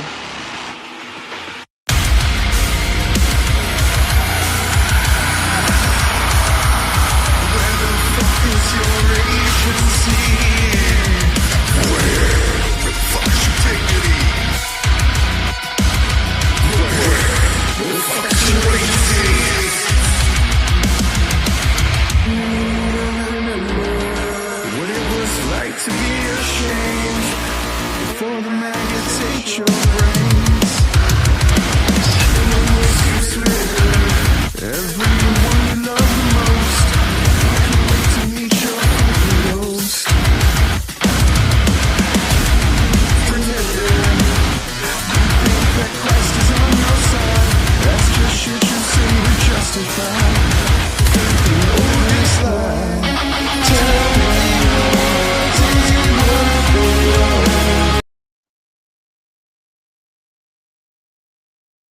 still needs to be mixed a little bit better, but I think it's getting there. So yeah, there were parts where I still couldn't hear your vocals very well, but there were other parts where it was crystal clear and equal in sound level to everything else. It's tricky because different instruments can kind of clash with each other, and essentially mixing music is about finding space along the within the track for everything to exist and to be heard as much or as little as you want it to or it deserves to be, and not step on anything else. It's a tricky bitch, and there's also, once again, can be pretty subjective. Some people like certain things and other people. For example, one of the most infamous shitty mixes, in my opinion, is Metallica on Master Puppets. Was it that, or was it Injustice for All? Fuck, it's been forever. Injustice for All, maybe? I don't know. But they mixed it was the first one Jason Newsted was the bassist on, and they just basically mixed the bass where it's inaudible. You can't hear the bass guitar at all. And I think they eventually released another version that you can hear the bass a little bit. But man, it kind of ruins the whole album for me. Especially once I became a bassist and I was really zero in on bass guitar sounds. But some people don't even notice that shit. You know what I'm saying? So yeah.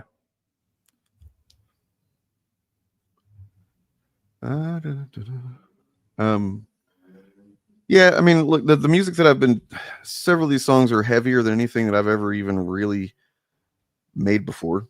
It's heavier than most of the music I listen to be honest. But it kind of spoke to me at a certain point whenever I was, the state of the world and whatnot. I'm gesturing broadly to everything right now. Mhm. I've never been somebody I've always liked heavier music, but I've never liked angry music really. Which puts me in a tricky spot because a lot of heavy music is angry music, and a lot of people seem to think that the only thing you should do with heavy music is express some kind of anger, and I fucking say fuck that. I think that some not anger things have been expressed pretty well with heavy music. I agree. I was really, really into punk rock when I was younger, and I gravitated to stuff that wasn't particularly angry about everything. Yeah. There was still some good stuff. Anger is a valid emotion, and people have made some great art out of it. But definitely one to utilize if you need to use it. You know what I mean? Yeah. But it is not a good one to live to access on a regular basis for any extended period of time. It is definitely a draining emotion. It is one like I had limits perspective. I had a lot of backstage experience in my 20s with like bands, like punk rock bands who were touring the country and playing bars and stuff. And my roommate at the time booked a lot of the bands, so they would stay with us at our apartment or whatever. And the bands who did nothing but angry songs were always assholes. Yep. And the bands who did a mixture of stuff were generally pretty chill people. Yeah. I mean, like, it's basically so I had a lot of friends in the music scene, I guess you'd say, in Austin and whatnot. And a lot of those bands would be like you're talking about, several bands that were just basically Deftones copy pasta. But only the heavy Deftones, because Deftones does an assortment of types of music. But they would just be like Deftones' heaviest songs over and over again. And then they would kind of be assholes. Yeah. Douchebags, party guys, whereas we were like more, me and my band, we were into Soundgarden, a perfect circle. I mean, we love Tool, some heavy stuff too. I've always liked Slipknot, but I'm also a fan of the Slipknot stuff that Slipknot fans will often say is like mainstream crap and sell out and gay, and it's like, no, that's the best shit to me. I basically have a kind of a general, not strict rule, but if something is going to have any screaming on it, like screamy screams, it needs to be about 50-50 with some actual vocal melody. Otherwise, I kind of don't want to listen to it. So Slipknot is I mean, Corey Taylor's fucking amazing. I love that dude. His band Stone Sour's done some great stuff. Him just as a person, he's expressed a lot of ideas that I really connect with. Yeah. Yeah. I'm sorry. What's up?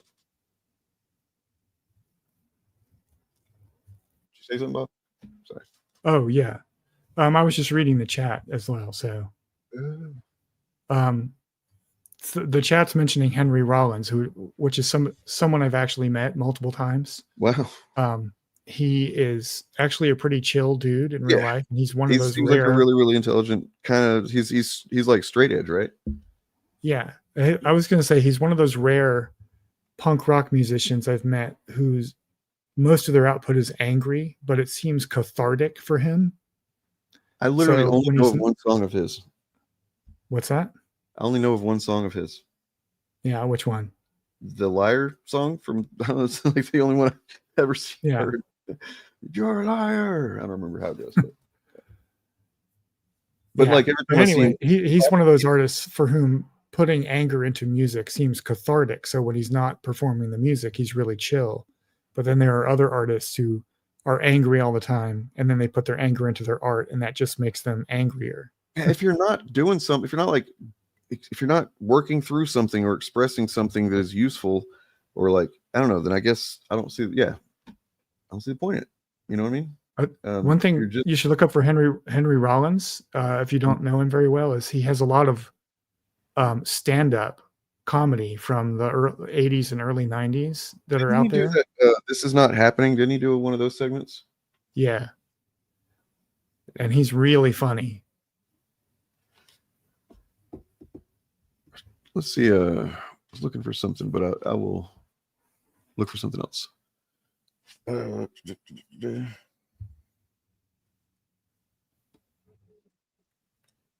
damn it. Well, yeah, Big Fieldy. That's what I meant. Like for Henry Rollins, the spoken word and the stand-up kind of blend together just because he's a good storyteller and he's really funny when he tells funny stories. But he has done actual stand-up comedy as well, and he's really good at it. But mostly his spoken word stuff is just sharing funny stories about his life. Like one of my favorites was a time he got stopped by airport security and they like searched him and all that other stuff. And he asked them why they stopped him. And they said, well, it's because you have all these tattoos. You look like you've been in prison. Have you ever been in prison? And he answered, I've been in prison my whole fucking life, man, but I've never been to jail. Weird. And that got a laugh. That got a laugh out of the audience he told it to. Okay. I was only half paying attention, to be honest. I was looking at something, trying to find a thing.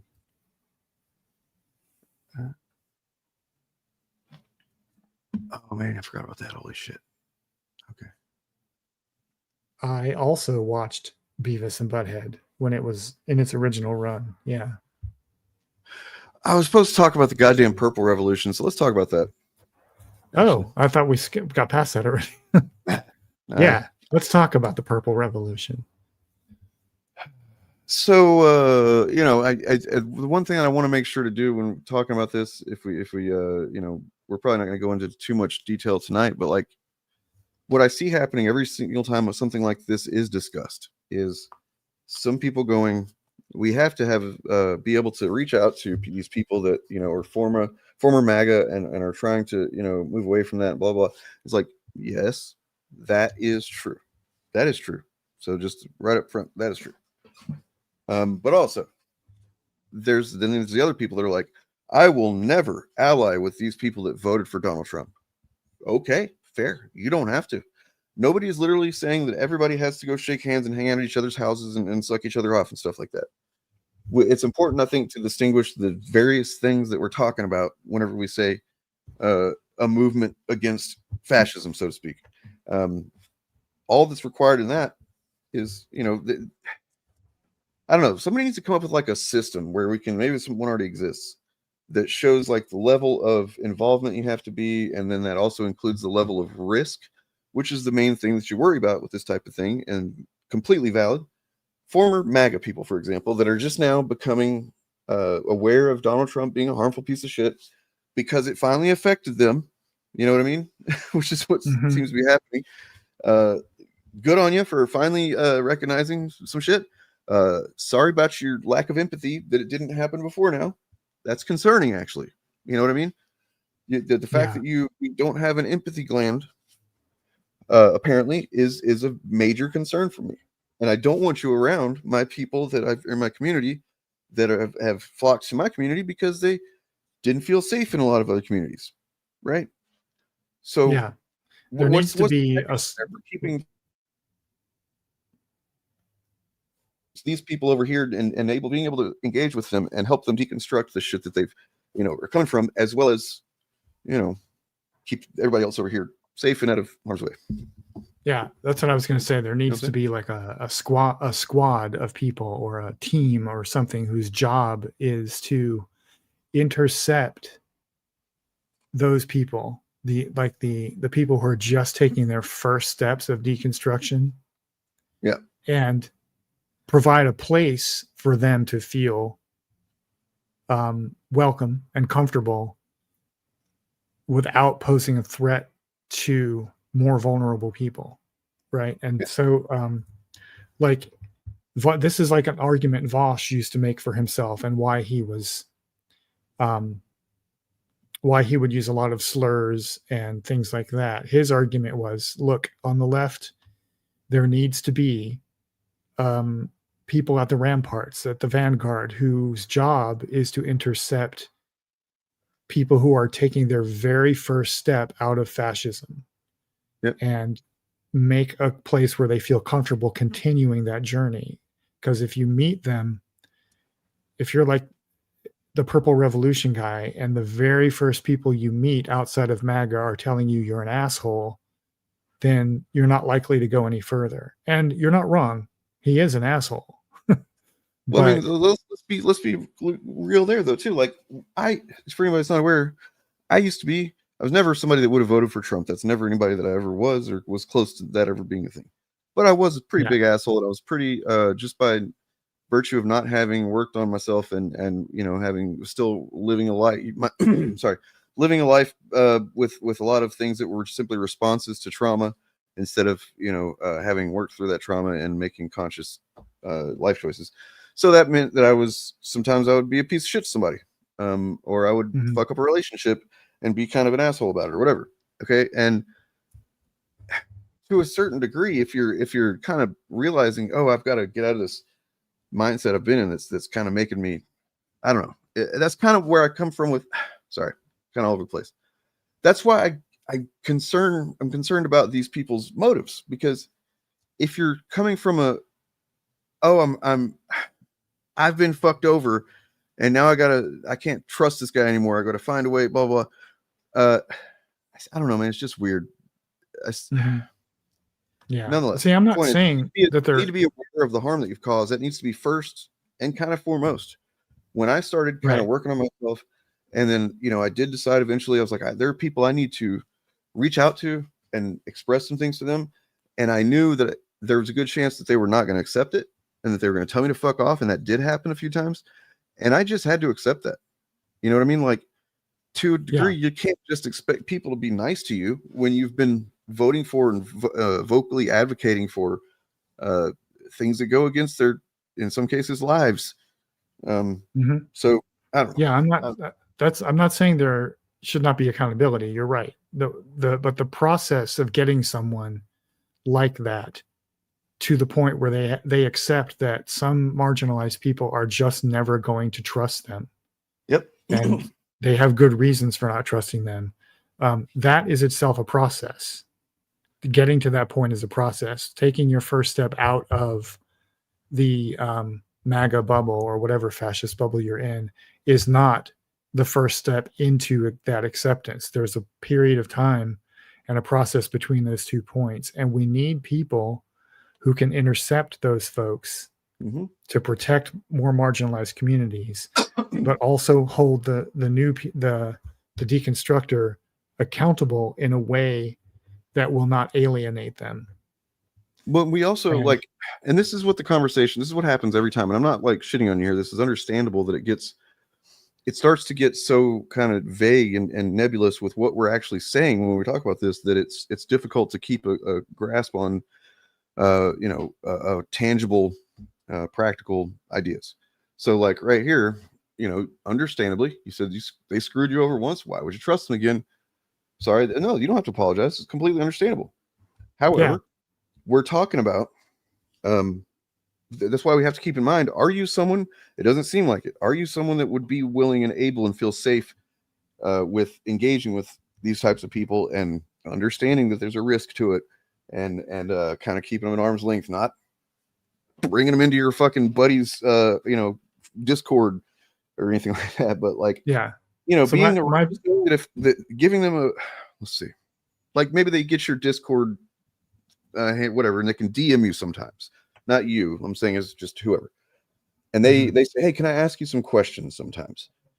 But was that something you'd be okay with somebody that's like former MAGA? And they asking questions like, hey, I never did understand like why some people go use, they, them. Can you explain that to me? Is that something you'd be willing to, engage a one-on-one type thing?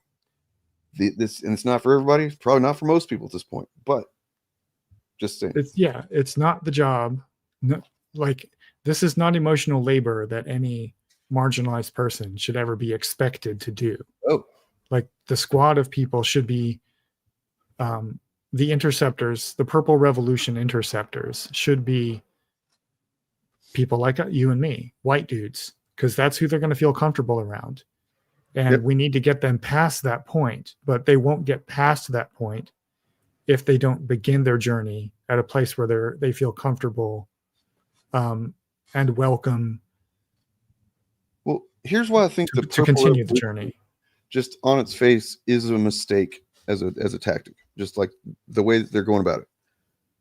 Why do you feel that you leaving MAGA then necessitates you creating some new thing that you are at the base and the center of?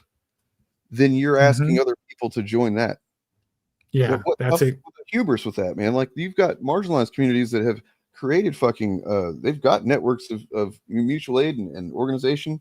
They got their shit already. Why the fuck would they bother what you're doing? You know what I mean? Yeah, like that's an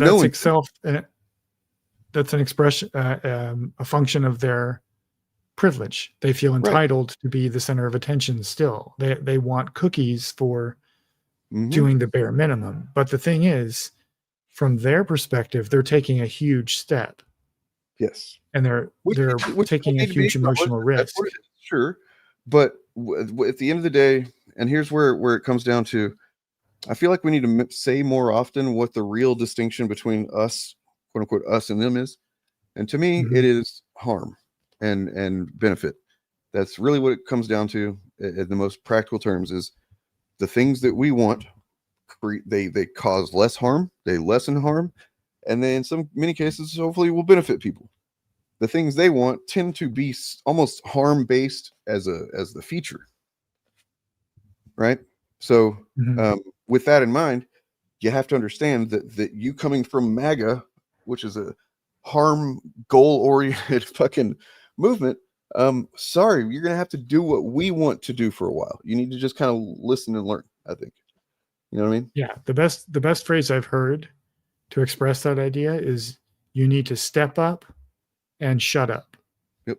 Which, in other words, you need to put yourself in the way of the people you used to hurt, and also listen to them. Don't try to be the hero. Don't try to be in charge. Don't try to start a new movement. Be of service. The first thing anybody that happens to watch this right tonight or whatever, the first thing you can do, your opportunity, your golden opportunity, is here right now, tomorrow. Yeah. And the thing is, though, nobody's going to be able to know about it. I'm not saying you need to go film yourself. You just need to go do it. Just go do it. You don't get flowers. You don't get praise. You don't get social media updates. Just go and fucking stand with all these people that are standing against authoritarianism tomorrow. That's just step number one. Not making content, not saying, oh, what do I need to do to, get you guys to forgive me? It's not about forgiveness, man. It's about just start doing the different action. There's so much of this that applies to like my personal journey is like when I used to be more of a shitty guy. And like, when same thing with a kid, a little kid learns that they're being kind of shitty and they want to apologize about it and for it. And then they want to just kind of move on as if that's it.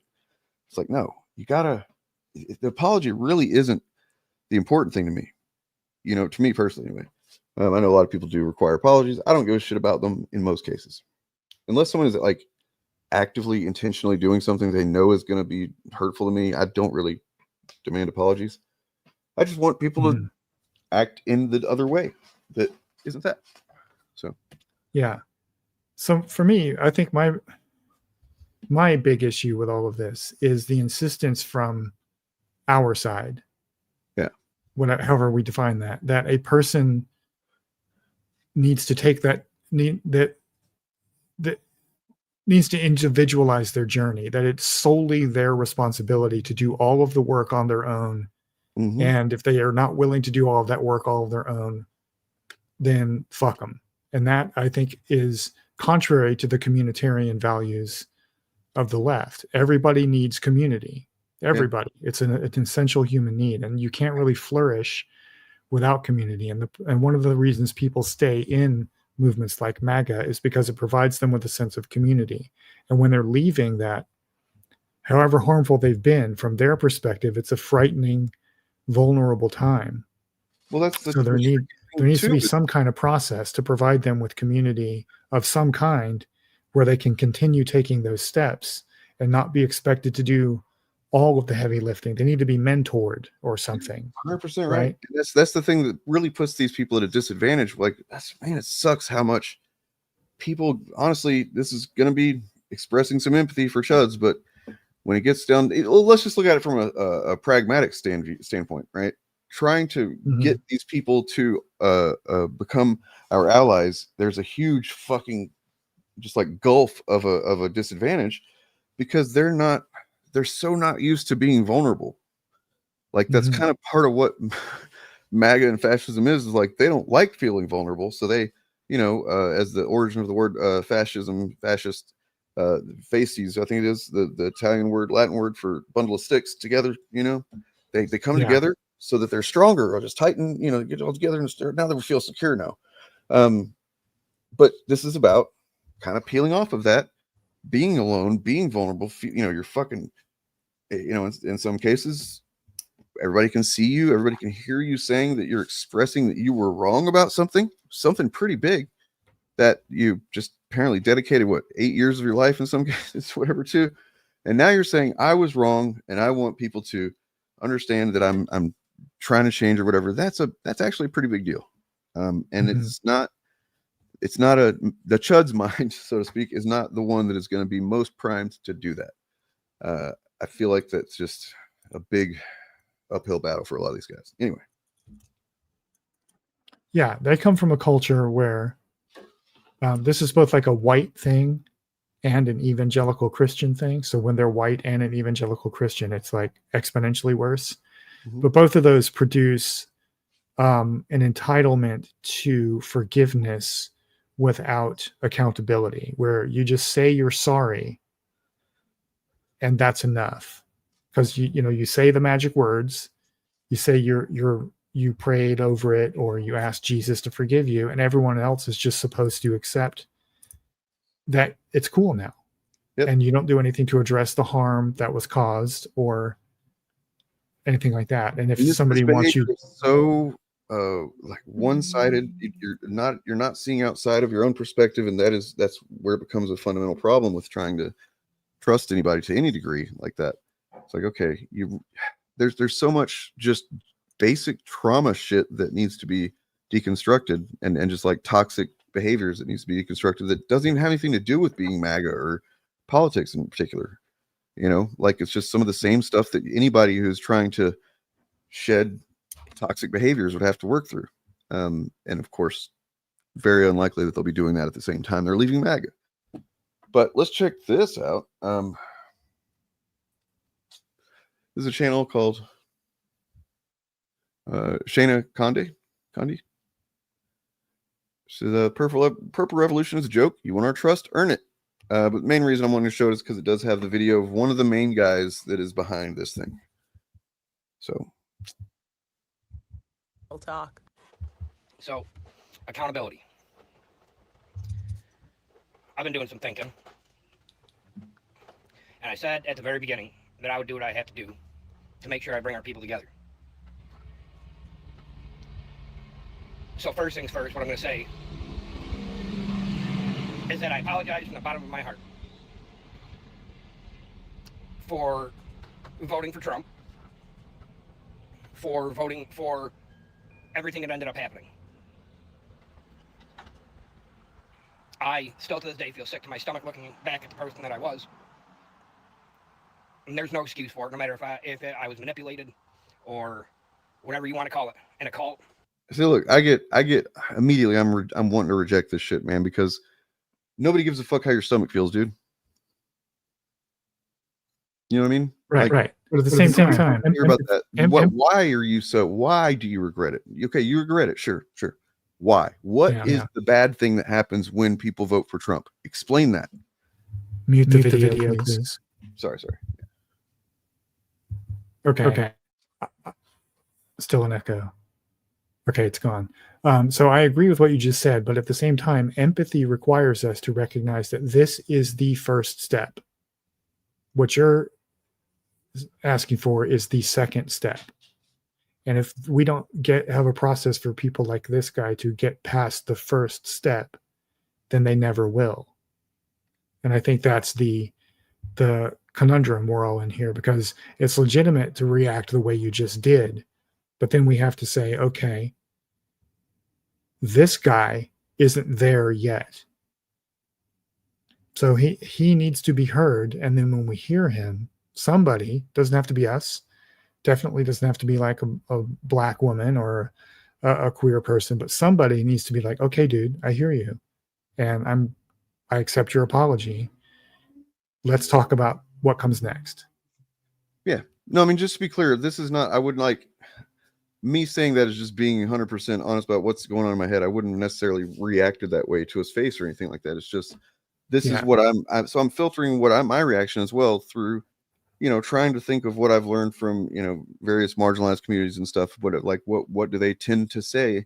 What is the general, and basically I try to keep in my mind during something like this, that if you're not centering the perspectives of the people most harmed in any context of this type of thing, then you're kind of doing it wrong. Yeah. And also, we don't have to accept that this is a project worth taking up at all, right? Yeah.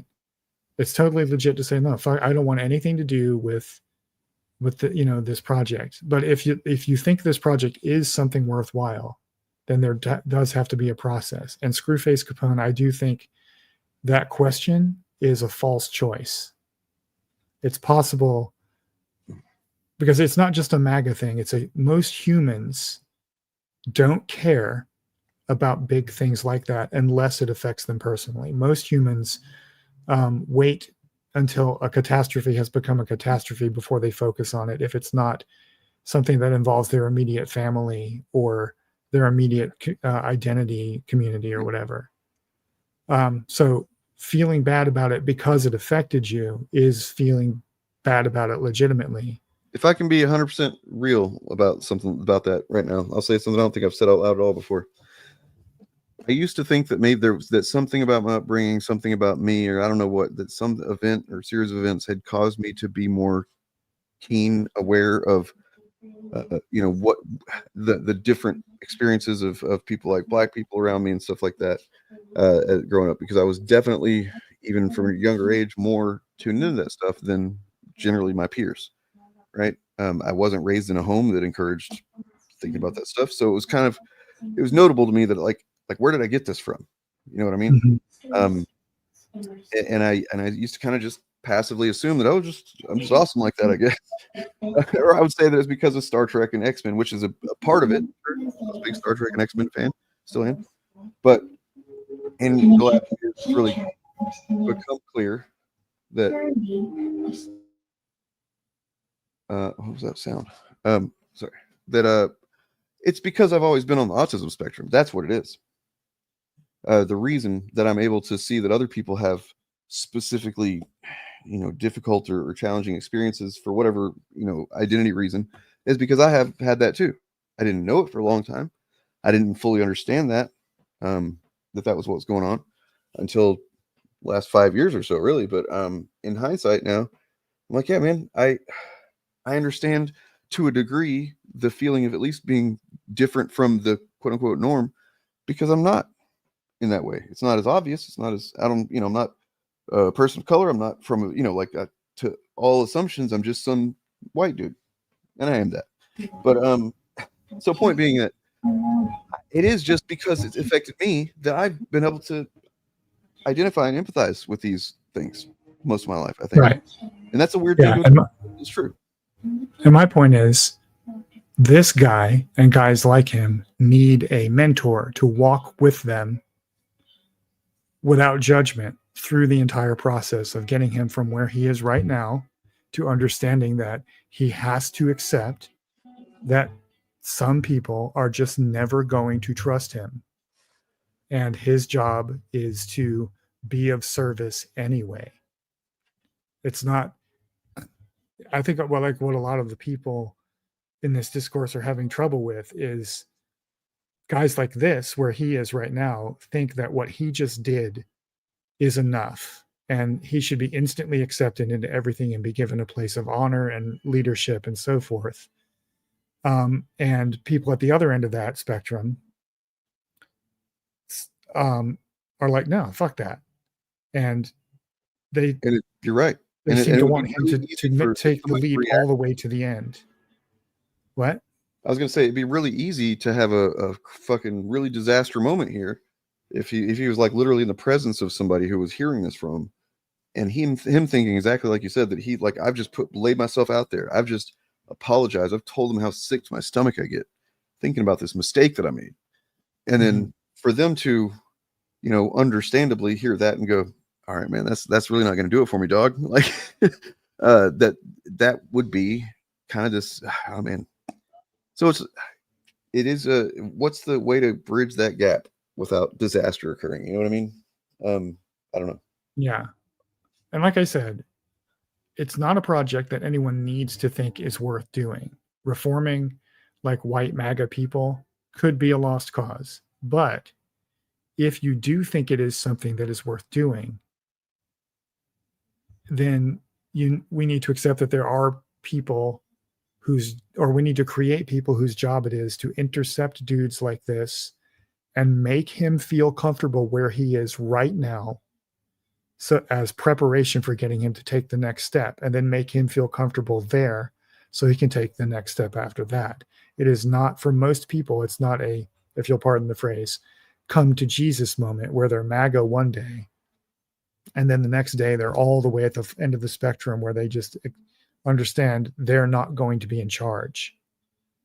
That's a journey for most people. And if they need a community that will take them from one end of that spectrum to the other.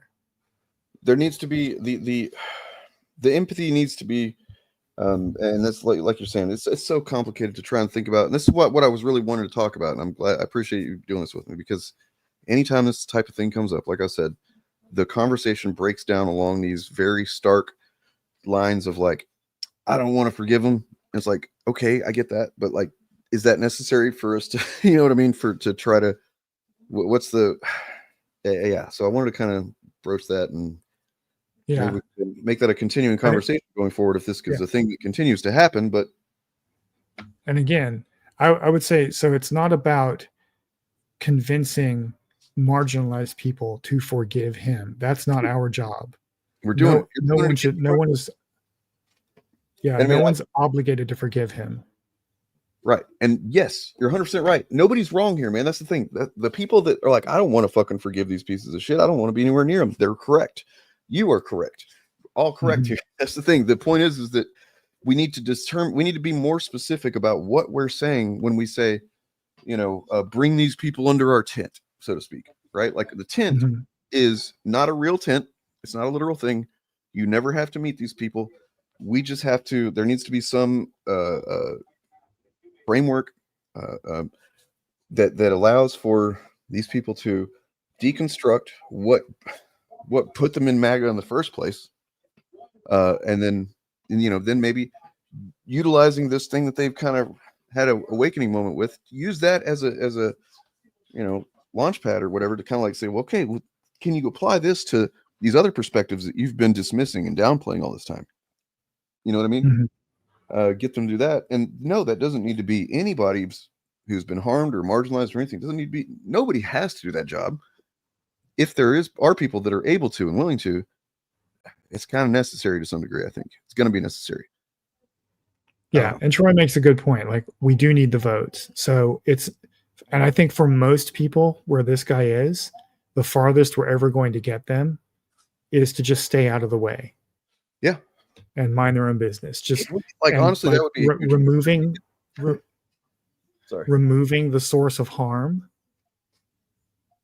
Will just have to be enough for a while. Yes.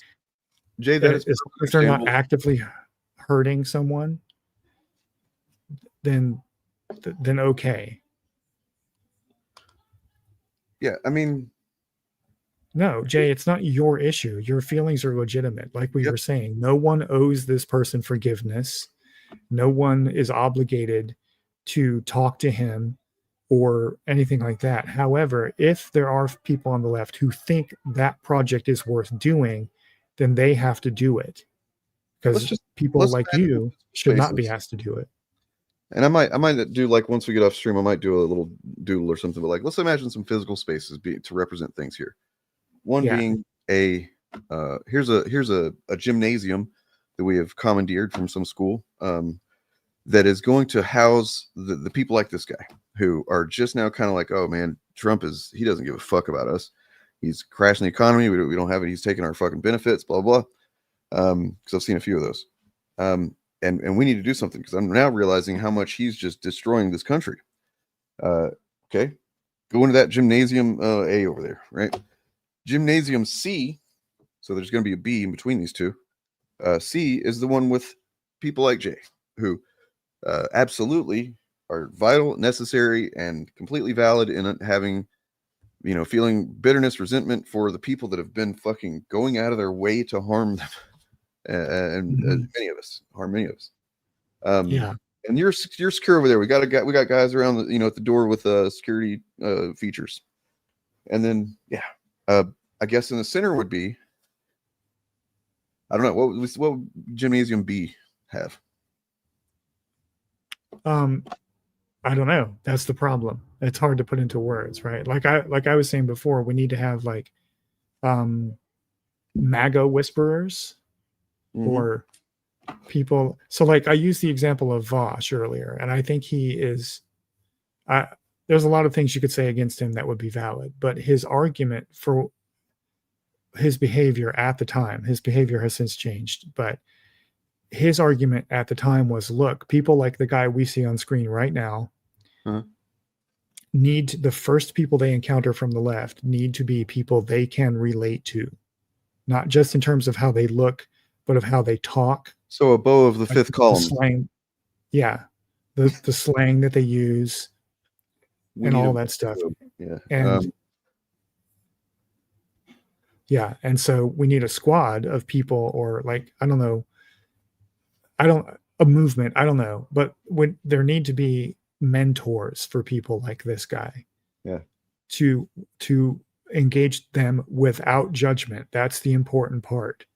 And by without judgment, I don't mean don't hold them accountable, but what I mean is just sit with them, hear them, let them express themselves the way you would in any other situation. Yes. However, that person should have a secondary role that I think would be necessary at first. Which would be kind of reading this person. You know what I mean? Like, are they saying, oh man, I can't believe if Trump fucked me over, and then they're getting on YouTube and going and watching QAnon videos, or going and watch, or like, some other things like super fucking harmful and crazy right-wing shit, just because they've disconnected from Trump as a cult figure doesn't mean they've disconnected from all of the terrible fucking ideas that the right wing bandies about, right? So here's a one that I just thought of that I think would be a concrete example. A lot of MAGA people are white evangelical Christians. And when they take the step that this guy took, one thing somebody needs to do would be to show them content from someone like Reverend Ben Dixon, or the Reverend Otis Moss, or some other like black evangelical or black Christian preacher who's going to speak the same cultural language. They're going to share like an understanding of the Bible and a reverence for the Bible and so forth, but their value systems and their political values are 100% opposite of each other. They're 180 degrees of each other. And that would allow this guy, assuming he's a white evangelical, which he probably is, but it would allow people like him to contextualize the concepts of the left in a way that doesn't feel threatening to them, that feels inviting to them. And maybe one day he'll move beyond religion altogether or something else. But in the moment, that would be an example of how to reach someone like that, I think. So in your back pocket, have a collection of like progressive pastors or liberation theologians or whatever who make content that you can show an evangelical Christian and just say, here, listen to this guy. Yeah. I mean, it's, exactly, Harrison. This is why we need. It's why I've always felt like, just because I don't like somebody personally, or their style or whatever, that I'm not going to shit on them for that, as long as they're not advocating harmful things and they're being a space or whatever for people. But to this comment, yeah, and so I have a bit of nuance with this because of the fact that my dad is my test case and has been with Trump and MAGA for the whole time. I've he's kind of like my I guess my weather vane for, like, I don't know what the right word is, but like trying to understand MAGA, I've been able to understand quite a bit through my dad.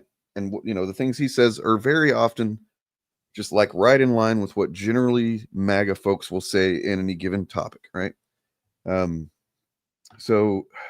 But my dad was not. Yes, my dad used to say racist jokes, right? Okay, and please don't think that I'm making excuses for my dad with what I'm about to say. I'm not. He's been a racist as long as I've known him. Okay, but he hasn't been a hateful fucking racist, if that makes sense. I hate to kind of bear down on a distinction like that, but if there was, I literally know of examples where he, did something to help out somebody that was a black guy or a Hispanic guy or whatever, because he just was in a position to do that, to help out. And I don't think a hateful person would just do that in many cases. However, but because he did have that older boomer style fucking, that inherent wedge between white and everything else that so many people still have, but it's definitely, among previous generations, a pretty big deal. Because it was there, that distinction in his mind, even though he would have never, prior to Trump and MAGA, never have acted on any kind of hateful thing or been shitty to anybody. He wouldn't have. He just wouldn't have. He would say, as he's kind of a coward, he would say shitty things privately. But once Trump entered the picture, you're right. It's Chevy. It's like he activated this thing in certain people where it said, yeah, no, man, stop being kind of cowardly with that shit. You're right. They are fucking, whatever it is you think about them, the black people, whatever it is, right? It's just Trump was this emboldening force for people like my dad, who without Trump would have never, never said anything shitty that, like, for instance, I've disowned him about 3 times in the last 10 years now. I haven't talked to him at this point for several months. Because every time I try, he can't help himself now. He's like, it's just, he's activated. Anyway. So that's what pisses me off the most about it, is that people that may have had biases or did have biases, did have racial prejudices, absolutely, but never would have expressed those publicly or been shitty towards anybody or voted based on that, really. They will now because of Trump. That sucks. And those people, a lot of those people can't be saved. Yep. And we shouldn't be actively trying to save them if they don't want to reach out. That reaching out is on them. It's not on us. It's certainly not on queer people or black people, or anything like that. But there needs to be someone ready to receive them when they do reach out and begin a process that gets them where we need them to be. Some of them are not going to make that journey the whole way. And we may have to settle for just getting them to stop being actively harmful and go back to being passively cowardly. Earlier, like, if this guy's end result is that he just like, man, I feel so fucked over by Trump. I don't want to engage with politics anymore. Cool. Great. Yeah. Good on you, bud. Thank you. Thank you for what you're doing, which is nothing. That's awesome. That'd be great. But yeah, to what you're saying here, Troy, is like, yeah, I mean, generally I agree. It's just knowing, like, who's going to put the energy into like deciding who's worth the time and stuff. Like, that's an impossible task. Unless there's some type of, I guess, framework and network established that intentionally is for that purpose. But otherwise, it's not like I don't take time to talk to people in my comment section that show up talking shit and saying, oh, MAGA 2028 or whatever. I'm not going to fucking waste time on that person. You know what I mean? If somebody shows up to taunt, they're already kind of a lost cause, or at least today they are. Maybe tomorrow, maybe 10 years from now, I don't know. But today, that person is not open, and I'm not going to waste my time on it. So. Yeah, and I agree with that. Like I said, it's on them to reach out. The most we should do before that is have signals or flags at the borders of our camp that it's okay to reach out. But we don't send ambassadors. They have to come to us. And when they come to us, there need to be a group of diplomats whose job is to walk with them through their journey. So when we didn't listen to what the lady in this video had to say, but when a guy like this encounters her saying, "Oh, you want our trust? Fuck you, earn it." There needs to be someone with him from within our community when he walks away from that encounter to process that with. And again, if you don't think that's a worthwhile project, that's fine. But if you're someone on the left who thinks that is something that needs to be done, there needs to be a process to do it. And then we also, I hate to say it, but there needs to be a way to, like, we need to get your social media handles, dog, because if we go looking at your shit and see stuff like, you know, yeah, that might be a big old red flag, maybe. Well, but, you know but Dane, these were just like 31-year-old and 41-year-old kids. What, you know, we can't hold that 40-year-old boys. And then fucking JD Vance, the garbage person, says, "Oh, well, that one person said something that's, you know, expresses violence, and that means that we should just ignore this entire culture of misogyny and grape jokes and violence. Ignore all that because this one guy said something that's kind of iffy." You know? Yeah, exactly this, man. Let's see a little bit more what he says, then we'll see what she says, and then we'll call it a night, I think. Okay.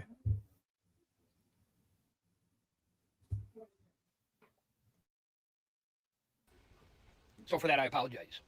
Anybody who suffered at the hands of the government, you have my heartfelt sincerity. It literally makes me sick to my stomach still to this day to know that I was a part of any single person having to suffer. And as I'm told every single day in comments, that words are shallow and the words have empty meaning without accountability. So I thought that coming out and using words as accountability wasn't going to be it. So instead I figured I would make a video to take accountability, and I would leave my story up for accountability so people can see the growth, so people can see that it's possible. Dude, nobody wants to see you at the beginning of your fucking growth journey, bro. Like, I believe me, as somebody who was there, who was like, "Oh man, I'm starting my journey. I hope everybody's excited for me." Nope, they don't give a fuck. Come see us whenever you're done, dude. Or like when you're a little bit further along, but like this childish fucking mentality of like, "I'm just starting to, you know, here I go, guys. You proud of me? Are you proud of me?" Right. But see, I disagree. There does need to be someone here at this stage to say, "Good job, buddy." Pat him on the back. "Good job. You did good." Because if someone does not do that for him, it doesn't have to be online or in social media. But if someone does not do that for him, he will not go further. True. I know. You're right. You're right. It is you know, man, we're really riding this line of like having empathy for people who literally, like, what I want to understand, what I would have to understand, I think, and this is maybe the autism thing for me, is I need to fully understand something before I engage with it. And that would be, in this case, how did you not realize that you were part of something that harmed people before? Or did you somehow just change your values and your morals and what you care about? And now that makes you sick to your stomach. How were you not sick to your stomach before? What's the deal there? Was it lack of information before? Or was it lack of morals? I don't know. Yeah, that's a conversation that someone needs to have with him, obviously. But so like there's people, so I would take what this guy's doing as a signal that he is a person who probably did not think he was harming anyone. because the fact that he's taking this step at all indicates that he, at some level, realizes he's been harmful to people, and he doesn't want to be, because no one wants to think of themselves, well, most people don't want to think of themselves as a bad person. Now, there's other people in his community who will never do what he's doing right now, who get off on hurting people, and they can't be saved. But if this guy's going to do this, and if we decide that we're going to help people like this, which again, we don't have to do, but if we decide we are going to do that, then someone needs to be here to hear him say this, give him a cookie, take him out for a beer, whatever, be his friend, and help him along to the next step. And then the next step after that.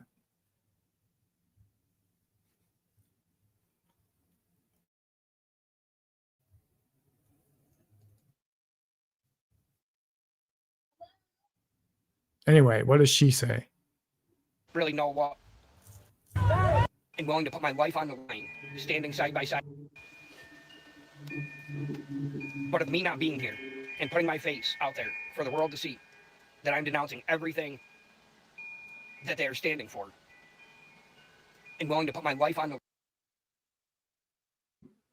No, dude, you're just not being pragmatic is all. How do we possibly have the time, and how do we possibly know how much, like, every single person is going to be different in terms of how much effort and time is needed? It's impossible. Yes, everyone is, I believe, just like you said earlier, I think maybe somebody else, I have to believe that people are capable of change, because if not, I mean, it's just, I literally did. I changed so many things fundamentally about myself and how I looked at the world, how I engage with the world, that I'm, it's kind of fucking crazy when I stop and think about who I used to be. What it is that I was always kind of the same person, but I used to act very much against what inside I knew I wanted to be, because I was just trauma and fucking trauma responses left and right. Like it was all just a bunch of trauma loop and cope and so on and so forth. Mindfulness and everything changed that completely. Now I can live as a person that I've always kind of felt like I hoped I could be. But so I know that change is completely necessary, and there's no reason to think it's not for virtually everybody, though I guess there might be like personality disorders to bar certain folks. But no, in theory, I absolutely agree that anybody is worth it. Yeah. But we can't be like pie in the sky, like we have to take the time and talk with everybody and get it. What is everybody's needs? Let's meet everybody where they're at. We just don't have enough fucking manpower, and there's a lot of other shit that needs to be done. Mute the video. Yeah. Sorry. Was I echoing the whole time? Jesus Christ. I don't think you were, but I was. I was just going to add to what you said and say, like, one of the things I was trained to do when I was doing nonprofit fundraising work, one of the principles of getting someone to change their mind about something is meeting them where they are. And meeting them where they are means showing them that the goal you want to achieve is already consistent with their value system, not with your value system, with theirs, because then it feels to them like it's their idea, which is why I gave the example earlier of if you're engaging with somebody who's deconstructing as a white evangelical Christian, show them Christian sources that agree with you, because that makes them feel like it came from their community. It's part of their value system already agrees with you, not you are forcing them to abandon everything they've ever held sacred. And I apologize for not engaging with the final part of your comment, Troy, but that is kind of an arbitrary distinction at this point. Like, real life, not online bullshit. What does that mean? All of this stuff is done online now. Like, radicalization, de-radicalization is done in a lot of it online. People, engage in politics online. I don't really know what the difference is to you. Maybe your life is very distinct in that way, where you're like, this is my online life and this is not. I don't know, but seems like those walls have disappeared to me. Yeah, I think the most recent election should have demonstrated to us that social media is real life now. Maybe it wasn't, 10 years ago, but it is now. That's not a downer. That's balanced, real shit, man. Like we ain't about that comfort over truth bullshit around here. Yeah, people can change for the worse as well. However, that is more likely without someone to extend some kind of olive branch or empathy or ear or whatever. And so what we're talking about, I think, is an act of trying to hopefully limit the number of people that might get worse too. I mean, those chats from those 40-year-old boys and whatnot. Did you hear what old Nick Fuentes had to say about that? No. He said everybody's a groper now. He's kind of sucks that he's not entirely wrong. They may not call themselves that, but that is the regular conservative young people. You know what I mean? The established cons saying that shit. And that is groper talk. That is 4chan fucking 8chan whatever talk. Not good. Yeah. And I think this is why the Democrats are struggling, because they are an octogenarian party. They don't, like, the leadership of the party is like 4 or 5, oh my goodness, 4 or 5 generations. Be like shoveling while it's snowing. The Democrats are like, the leadership is like 4 or 5 generations behind the rest of the world. They haven't caught on yet that, for example, that all conservatives should be assumed to be fascists right now. They don't get the benefit of the doubt anymore. They're not partners in governance. Like, Chuck Schumer finally kind of snapped half awake yesterday or something. You know what I mean? So wait a second. Hold on. This isn't good. I don't like this. like where the fuck have you been, man? But he got there. That's the important thing, is he got there. Well, we need to keep him there. Put pressure on to keep him there. Did you see that any of the video with that I've Had It podcast did with Cory Booker? Booker, god damn, dude, that pissed me off. Did you see that shit? Yeah, I did. I would rather see what the lady in this video has to say. I know. We still haven't gotten to her. I just wanted to kind of end his thing and see what he said before as a transitional. So let's go. Yeah. Because my God. But also I have an idea. And honestly, it's not even my idea. So let's watch this other video. And then let's have a full conversation. Let him go! I think we watched this on the Fabcast, maybe? Is that right? Yes, I think so. Yeah. And I'm echoing. Oh, man. So there's that. This is a pretty rough video until the very end when it pays off. They managed to just beleaguer these fucking ICE goons until they just give up. Like, oh, it's not worth it. We'll go get some other guy somewhere. This was awesome to see, though. I mean, the ending is awesome to see. My favorite part is when the lady kicks, the ICE agent drops his handcuffs or whatever, and the lady just kicks them away. Like, it doesn't take a lot because these guys are, as you can see, not in shape. Yeah. So just a little bit of effort here and there with a handful of people is completely throwing these two fucking guys off. It's completely fucking them up. They can't. And then we just did one little kick at him, and they're like, "Okay, I'm done. Fine." Yeah. And this is the response they need to get every single time they show up anywhere, and it's increasingly looking like that's what happens almost every time now. They often still do it anyway, but yeah. For all of those ex-MAGA, and I'm purple now, I'm not red. All of those people that are like, oh, well, I've taken accountability and I don't know what else people want from me. Like, I've already done all that I can. Put your bodies in between the slave catching police that are out here kidnapping people. You want people to trust you. You want people to feel like you're a productive community member. You want to feel like, oh, well, like I've atoned. I don't know why anybody still, I don't know what anybody wants from me. Do something. Arguably, your bodies should. 100%, man. Like that's the simplest, purest answer you can give right there is put yourself between them. What's happening? Put yourself between it. You were willing to instigate it, and it is muted, by the way, so you can talk. If you were willing to be part of the instigation, you ramped it up, you fucking escalated. You just kept on pushing, and here we are. Now, if you're having some second thoughts or you want to change things, the thing you need to do is not talk, not apologize. I mean, sure, that can come, sure, whatever. That's not the important thing. Get out there and fucking get in between. If your desired goal is to prevent things going the direction they're going, then you should not want instant gratification. You should not mind that you might not get thanked or praised tomorrow if you go out there and start putting yourself between ICE and, people. You might not get put on a video and people fucking sharing it around saying, look at this hero. That probably won't happen. It shouldn't happen. It shouldn't matter.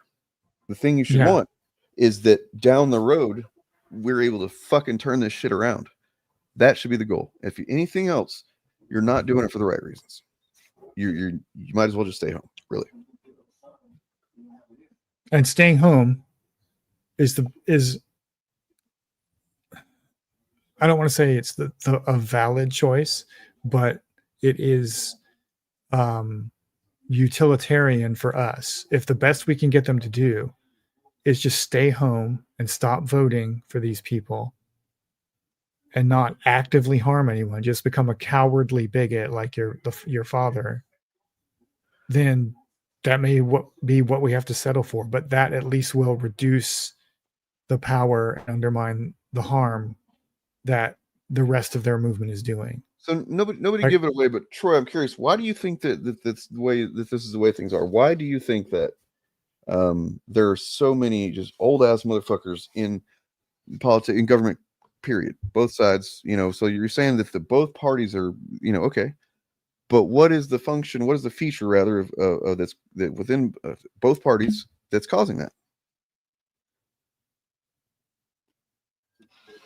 I'm going to mute myself because there's a siren coming by. Uh-oh.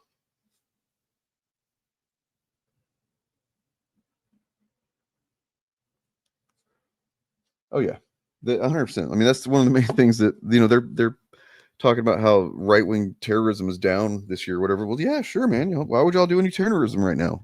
You got fucking literal ice goons doing it for you. You've been, it's legitimized now. But okay, but why? What is it about them? If their constituents know that they are old and they suck or whatever, why do they keep voting for them? What is the factor there at play?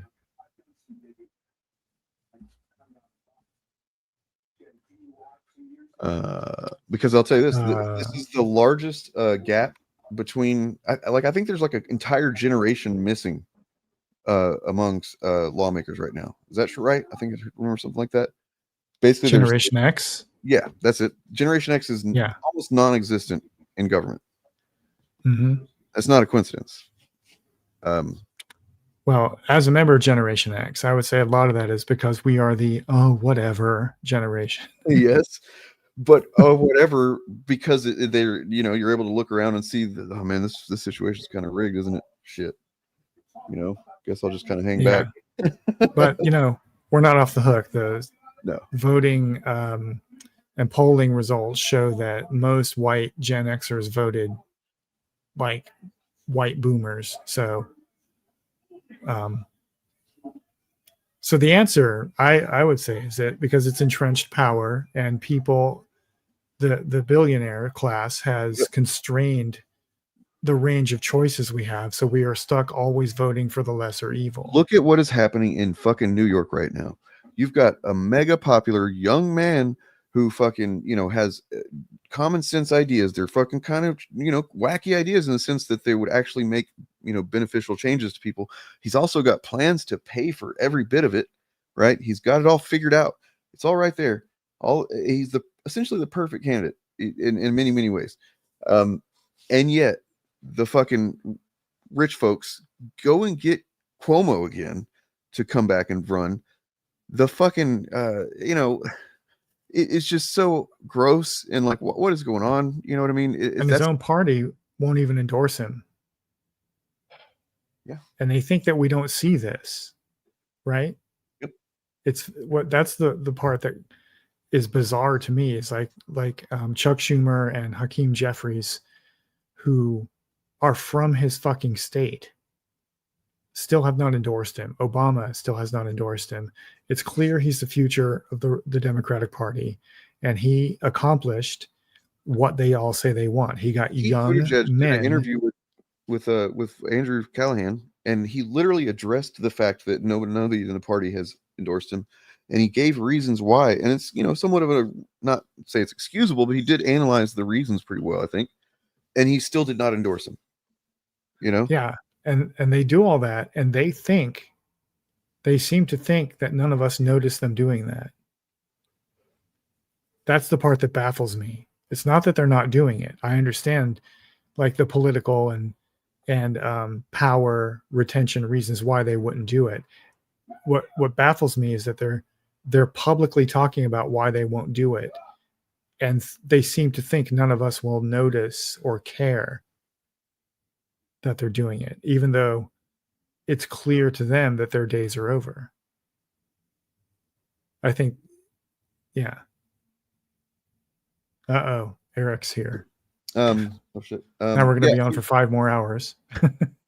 We are at a point where in society, as Shirley Manson was kind of addressing in that awesome fucking speech, where it's make or break time, man. Like as a species, essentially, there's a lot of people that have become aware, and this is thanks to the internet, almost exclusively, thanks to the interconnectedness of society now, that younger people in particular, have become far more empathetic and understanding of different perspectives, and willing to, see outside their own limited experience and recognize, that person's experience is valid too.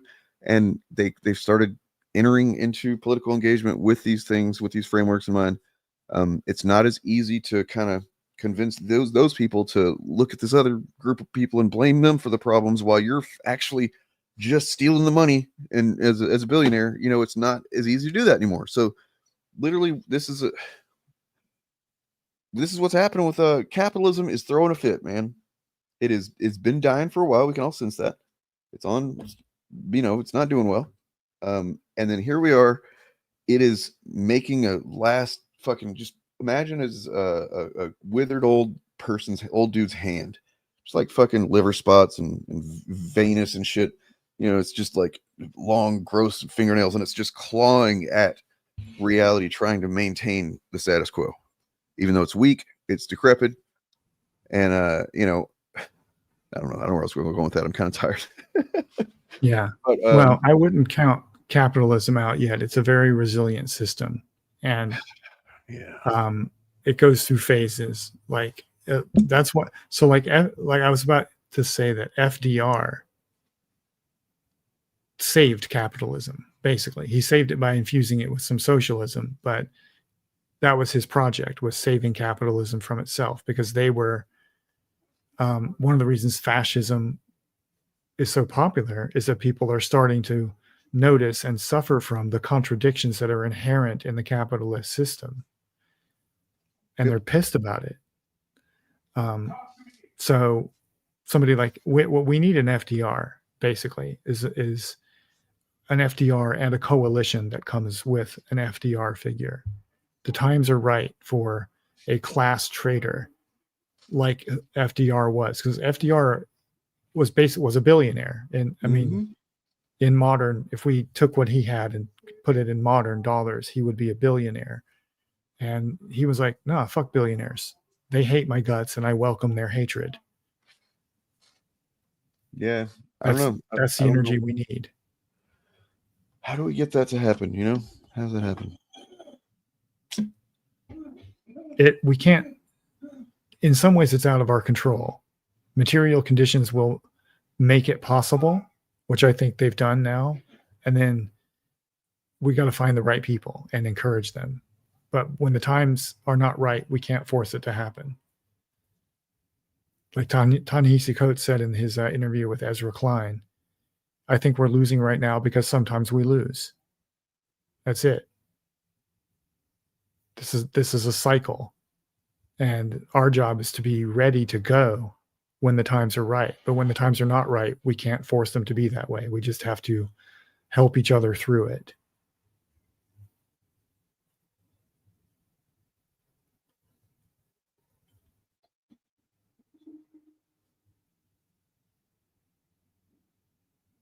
You still there? You're muted.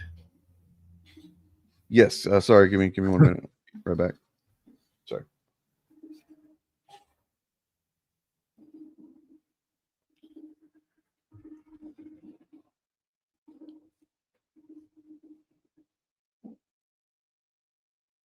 We'll see, Shavini, if capitalism ever got dismantled, it would probably just reinvent itself again. I don't agree with that.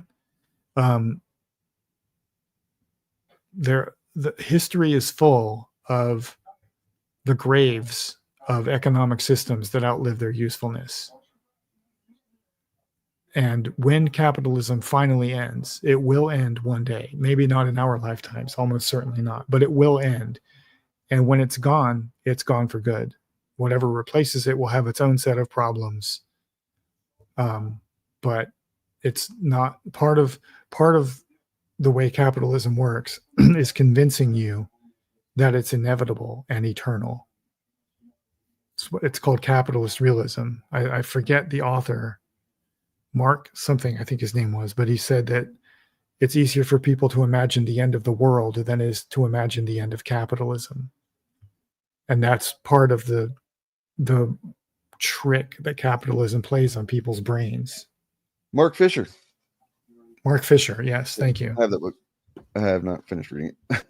But yeah, it's a pretty easily recognizable concept when he says that, right? Like, yeah, it seems just this is the way things are, right? And they definitely are happy to make you think that or allow you to think that. Yeah, I mean, just look at the way we report on the economy like it's the weather, right? Our whole conversation around economics talks about it as if it's a natural phenomenon. The closest thing that I can imagine that we might be able to kind of pinpoint and look at, even though it's not the same thing, it is essentially the reverse, basically, is the I guess the fall of the USSR, even though it wasn't really actually, kind of socialist and any kind of communist, any kind of pure sense of the word, but it did pretty quickly turn into like, oh, we're doing capitalism now, very fast, and that's what allowed the oligarchs to come to power, because you had just a handful of guys that are like, oh, we have money and we're capitalism now, so we can just kind of buy all the shit that like that's in the means of production, the sources of things, and we get to own all that now, which immediately set the new capitalist system completely off kilter. And yeah, anyway. And we don't need to know what the end would look like. We just need to know that it will end. And once we understand that it's not the weather, it's not a natural phenomenon, it's not out of our control, we can influence it, then that empowers us to plant the seeds that will grow when the current system dies. Yeah. And nurture them when the time is right. To be clear, what I think is that I don't believe, and I'm not even trying to advocate for post-capitalist, 100% post-capitalism or 100% socialism in my lifetime. I don't think it's going to happen. I don't think that can happen. I think that there's far too much decades and decades of entrenched fucking propaganda against anything even remotely resembling, it's kind of amazing that we're to the point where we can talk about certain things like we can now, but like, yeah, man, there's a lot of people that are going to will never accept anything that remotely smells like socialism or something, unless you package it in a certain way. We can talk about that, but nonetheless, I agree. There are parts of the communist mentality that I've definitely been very in disagreement with. I don't like the idea that, for example, if we were just going to go, all right, we're not doing capitalism, we're communists now, that means I can't make art and sell it, or I can't fucking I can't claim it as my own. I cannot claim it as my intellectual property. I want to. I think I made that thing. I'm the only one who could have made this thing, and I think that call me an asshole if you want to. I think that is my right. You know what I mean? Like, and then that's what you just described is socialism. Though you own the means of production. Right, exactly. But that's where it's socialism. But they're communists rather, who go further and say that no intellectual property shouldn't exist, because that means that individuals own that thing instead of a collective owns the thing, right? And I'm like, no, I don't want to say fuck that. So in my opinion, here's the mistake that every communist movement has made. They think they can force capitalism to end. What up, Eric? I'm not sure to hop on here, man. I apologize. You're welcome to, of course. Hop on, dude. If they read their Marx, if they read Marx, they would understand that his analysis was that a description of how capitalism was end. It was not a description of how to end capitalism. It's a system that will die on its own, because every system every human system ultimately collapses under the weight of its own contradictions, and every system contains within itself the seeds of the system that will replace it. And we will not know when the end of capitalism is. We won't recognize that we're no longer in it. It's not going to be like one day you wake up and the news is just like, today is the first official day of not capitalism. Yeah, just like the people living. Just like the feudal serfs living in medieval times and the lords and stuff. There was no day where they woke up and it was like, oh, feudalism is over. It just happened, and one day people looked back and realized that system was gone, and they were now living under a new system. And the same thing will happen with capitalism. You're a fucking asshole for not telling me why I'm an asshole, though, man. Come on, what's the deal? Tell me. No, I'm just kidding. It's fine. You're fine. Yeah, I mean, it's the same thing with like when slavery was ended. Essentially, it didn't truly end until that's what Juneteenth is, right? Well, some would argue it's never ended. I mean, you got 13th Amendment enables us to build a carceral system that's basically shadow slavery right now. If you go to jail, which I have done a couple times, but in one particular case, I went to county jail for 6 weeks in Texas. It sucked. It was bad. But considering I know what the population of, generally how many white people versus black and so on in that area, and then you go into the jail and you are a white guy surrounded by people of color, you are confronted with some choices. You know what I mean? Like it forces you to determine what the fuck you think about things in a way. And I had not reached a point at that point that I was like thinking about things along, I guess, class lines, but I definitely was confronted with the racial component of the area where I'm like, okay, hold on a second. There's more white people around here than anything else. Why is, but you know what I mean? Like I don't remember what I wish I could go back in time and grab the thoughts out of my head, my stupid little naive head, and study them. But like, yeah, I had to kind of realize like, okay, these people aren't just inherently more criminalized, right? That's not something that's true, Anyway. But actually, what I know now that I think about it, what happened was I was in a dorm kind of bunk jail area. There's 48 beds. I was one of, I think, maybe like 9 white dudes, and one of 3 who had a paid attorney that was not wasn't a what you call it, public defender. One of 3 people, and all 3 of us were white that had a paid attorney, and I only had one because my dad paid for me, right? So like, you start to see stuff like that up close, and you have a lot of time to think about it. And I don't know, you either decide to become a white nationalist, which I don't know why you do that, other than fear and being protected. But I didn't do that. So anyway, yeah. I don't know. Yeah, you're right. I mean, maybe. Sorry.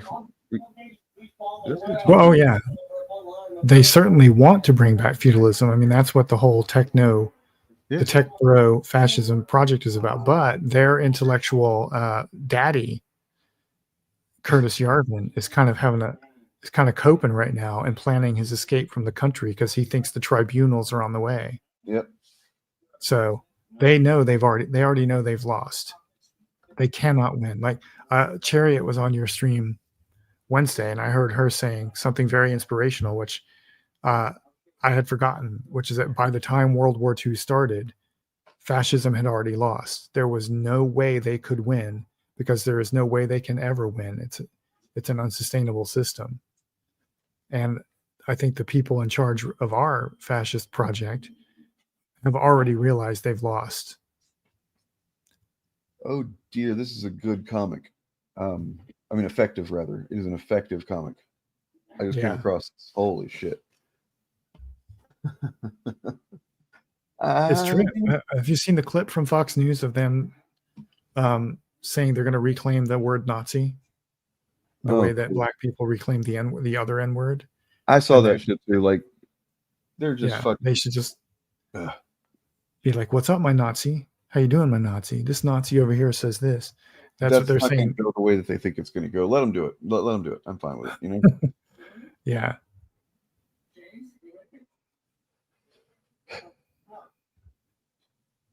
That is a very effective comic. I may copy and paste that to Facebook.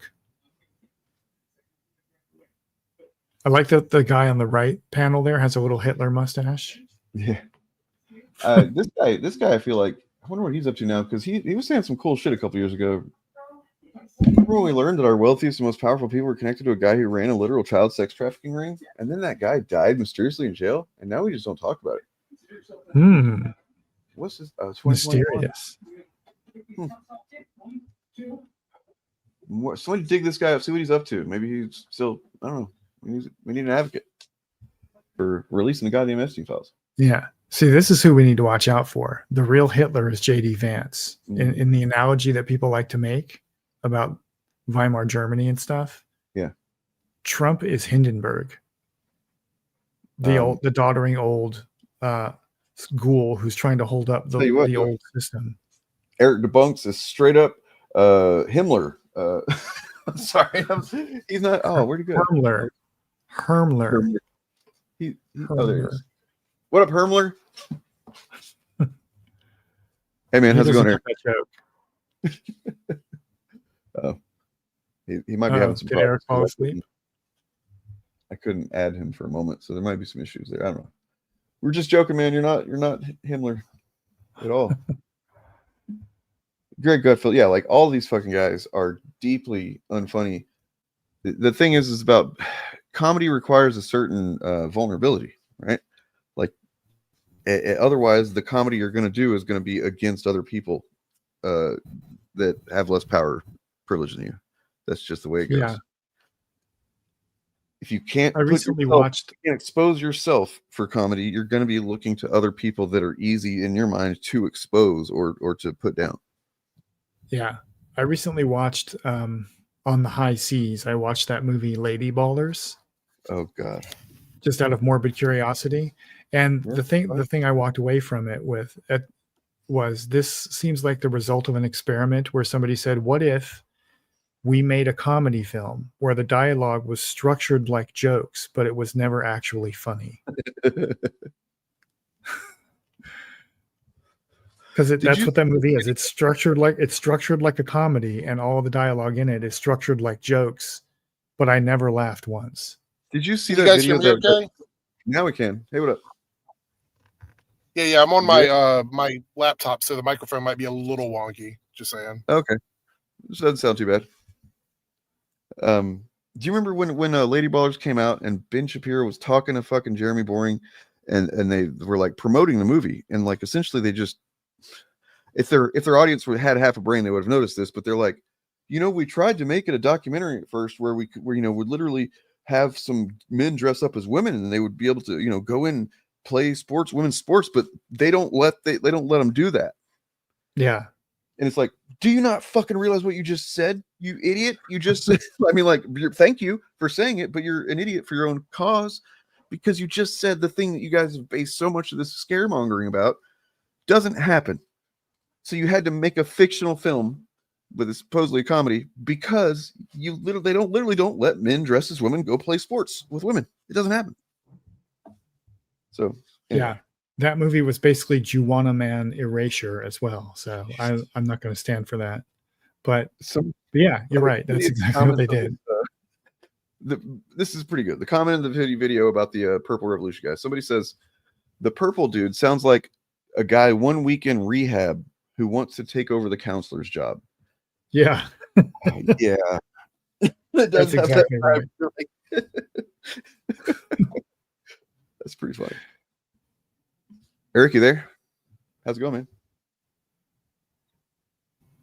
Oh. Yeah, I'm getting a little bit of lag, so I just want to make sure that I'm not talking over people. We will be quiet and let you speak, sir. I think a lot of it is StreamYards, because whatever they did recently, that's making everything echo and is probably making lags as well. Yeah, even on my stream on Thursday, we were getting echoes on my shared videos. It was really weird. It's weird, yeah. Yeah, George Santos got pardoned, of course he did. I mean, look, if he was legitimately concerned about himself's safety, then I mean, you know, whatever. I didn't really follow his story anyway, so I don't know much about it. Well, if he got pardoned, maybe he'll spill some tea. Because apparently he had tea on a lot of other Republicans. But isn't that kind of the thing that they pardoned him? Like Trump probably was like, "Don't fucking spill any tea. Here's a pardon." Yeah, but you know he is a liar, so he may have agreed to that and then say "fuck it" and just do it anyway. So here's a video that seems kind of relevant to what we were just mentioning.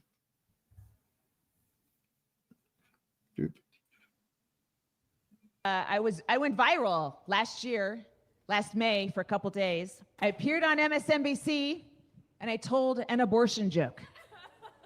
Well, guys, I had to. It was Mother's Day.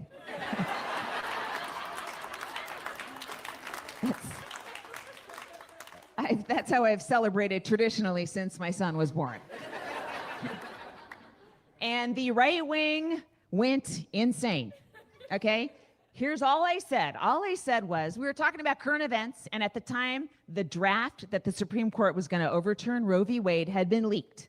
So I said, I hope that leaker is a Republican, because I'm going to find him, have sex with him, get pregnant, and joyfully abort the fetus.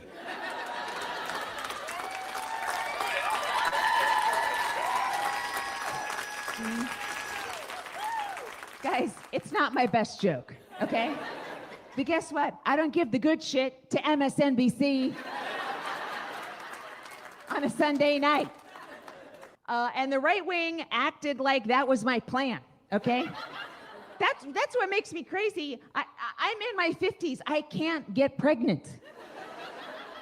Guys, if I told you I was pregnant, if I announced it right now, you wouldn't be happy for me.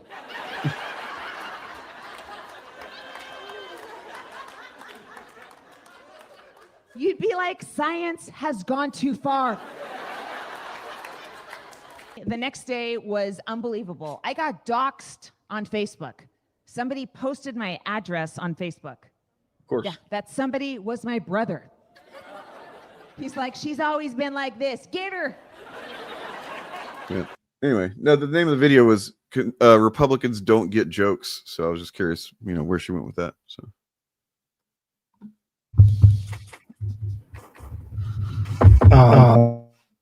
Mute the video.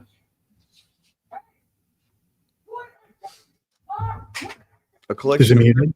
Yeah, it's gone. Yeah. A collection. So I guess your audio. Go ahead. A collection of Christians is called a contradiction. I don't know. I just saw that. It seems kind of fun. Go ahead. My bad. I've just been muting it because there's noise coming from the other room. So keep going. I'm good. I got nothing, man. Eric, what's up with you, man? Should just get off work, I assume.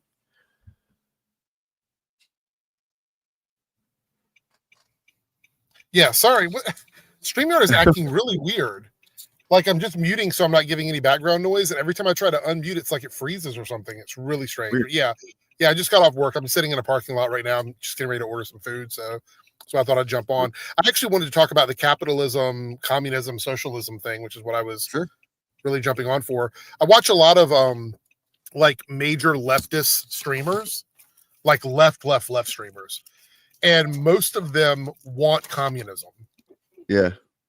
And I just don't see a way for like in my personal opinion, I don't see a way for communism to work with just one country doing it. I feel like it has to be a multi-country thing for it to actually function correctly. And I agree with that. My perspective has always been that essentially I think that to have communism or something along, I mean, really even full-fledged socialism, the mentality of the populace is not capable of that in the United States anyway, and probably most other countries. Like we are so fucking our brains are so specifically wired to be what they are. And even if somebody who doesn't want to be capitalist, it would be a big challenge to, I don't know. It just seems like until we get over as a people, as a species, really, the idea that there's a real scarcity problem, because there's not.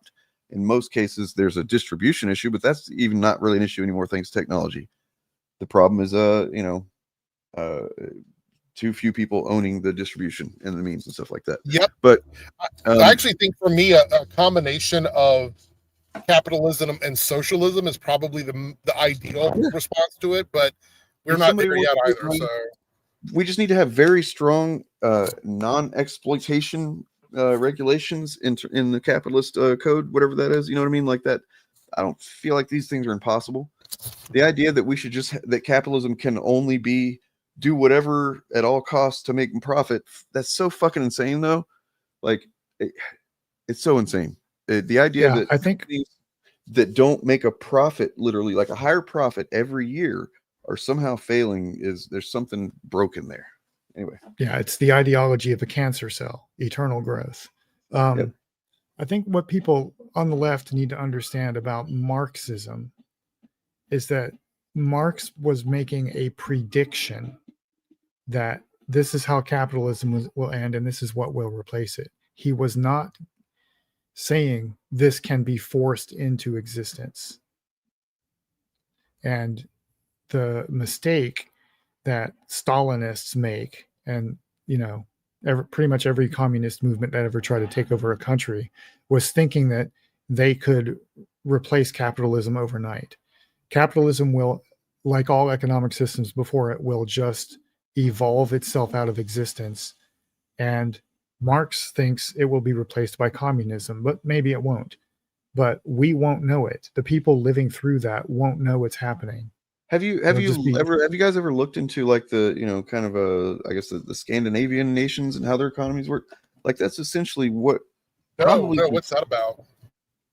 Probably the best version of things. You know what I mean? Like they have let's see, I'll look it up and see what I can spell out explicitly. They have social democracies. They have like universal health care and free college education, and basically they've set up a society where anyone can get rich, but no one is forced to be poor. Right. And that necessarily means there's a limit on how rich you can be, but you can still get rich if you do all the right things. And that's not socialism. That's a version of capitalism. So let's you go to Denmark in honor of our long lost friend Turk Nation. Denmark is a free market capitalist economy with a strong social welfare safety net for its citizens. It is rated among the world's very locations for doing business, but also if you really can't end up on the street homeless. You know what I mean? Like, I mean, you can, but like that's because you aren't accessing whatever resources that they do have there. Now, I mean, it's easier said than done in a smaller nation like that whenever you don't have 300 million fucking people, for sure. But it can be done in a smaller sense. There's no reason to think it can't be done with enough time and effort to expand it in a larger sense. Yeah, I also think we need to define our terms, because a lot of people will talk, and again, this is a function of capitalist realism. They will describe commerce as capitalism, right? They'll say markets are capitalism. No, that's not what capitalism is. Markets have always existed and always will. Commerce will always exist. Ownership of personal property will always exist. Capitalism. For example, in a communist society, the market would still exist. You would go, I mean, if you're talking about a literal market, you go into the market on, let's say, once a week. You have something that you've brought that you do well, that you do better than, or the only one that does it in the community, and you're offering that, and everybody that needs it just takes it, and you give it to them, and then also you get that from other people that that's it. Theoretically, capitalism is a system, an economic and political system in which the means of production are owned by the people who don't do the producing. So like it's a world with bosses, basically. If you have a boss, that's capitalism. If nobody has a boss and everybody is conducting their own commerce, that's not capitalism. That's just something else. But the way we talk about it in the United States is we confuse the mere act of having an economy with capitalism. So one reason it's difficult for a lot of people to imagine life outside of capitalism is they make the mistake of thinking that outside of capitalism, we're not going to have commerce or markets or businesses or stuff like that. And that's not true. We will have all of those things because those things have always existed. So let me rattle off some Denmark facts here. It is generally considered to have a strong and good economy, characterized by high standard of living, strong fiscal management, a thriving export sector, particularly in pharmaceuticals and renewable energy, and a highly skilled workforce. The economy is also known for its robust infrastructures, favorable business environment, and a unique labor market model balancing flexibility with a comprehensive social safety net. Key strengths: high standards of living. Denmark consistently ranks among the highest in the world for its standard of living, supported by a strong economy and robust social welfare system. Strong export sector. Favorable business environment. So they have excellent business environment with low bureaucracy, a well-developed digital sector, and a welcoming policy towards private enterprise and foreign investment. Like these, this is all shit that I'm sure most Republicans think is just like couldn't possibly happen in a nation like that, right? Yeah. So highly skilled workforce. Country boasts a highly skilled, motivated labor force supported by top-tier universities and extensive research and development. By the way, they go to university just for free, essentially. Let's see. Fiscal stability. Danish economy maintains strong public finances with a high current account surplus and strong credit ratings from major agencies. So there is a high cost of living. These are the challenges of living in Denmark, I suppose. Such as relatively high personal wealth tax burdens and rising costs for households. But hey, that's the whole world right now. Yeah. You know, I mean, there are ways to make things happen that aren't the shit that we're just kind of mired in right now. And it's frustrating that so many people seem invested in either making sure nothing changes at all or that the changes that happen are the worst fucking things we could possibly do. Right? See, socialism is when the government does stuff. Right. And the more stuff the government does, the more socialister it is. And when the government does a lot of stuff, that's communism. Well, so Venezuela, and that's why we're going to go to war with Venezuela, because they, I don't know. That was a meme a few years ago. You remember that? Vuvuzela, yeah. Looks like we are going to go to war with Venezuela, though. Although I know Venezuela's not taking the bait. I don't know what's happening. And like, apparently they did do another boat blow up, but there are actually some survivors from this one. So we'll see what happens with that. Yeah. Yeah, the whole thing is crazy to me that Congress has not said anything about this. Like, it's just happening and no one's doing anything about it. Like, There's no trials. There's no information. It's like, yeah, we're just blowing boats up because we said so. Well, it's kind of like we don't. I don't know that I'm definitely not making excuses for Congress. I'm just saying that, like, how do we figure out what's really going on? Because they're the ones that are spotting the boats, blowing them up, and then telling us about it. You know what I mean? And then, like, so they are controlling 100% of the information about this thing. And so, what do we do there? I don't know. This is part of the reason I think that Pete Hegseth wanted to control the narrative. I think he wanted to make sure that none of the stuff that's going on with these Venezuelan incidents gets leaked around the Pentagon. I truly believe that's why this whole thing is even happening, with him and the reporters having to sign paperwork or whatever. Yeah, that was crazy. And Newsmax didn't even sign it. None of them did. Yeah. No, OAN did. One American News signed it. So they're cool. That's cool. Cool guys. They're the cool guys, right? I love that people on social media, all of the like right-wing idiots, are like, well, this is good. You know, now we won't have this, that, and the other. And it's like, no, it's not good, because you guys think that means reporters are going to stop reporting. They're not. They're going to continue to report. They're just not going to take propaganda from the Pentagon. That's the difference. But it allows them to, as what's happening right now is that there are definitely a lot of people snapping to the fact that this is becoming exactly what a lot of people said it was going to be for years, myself included, and it's getting there.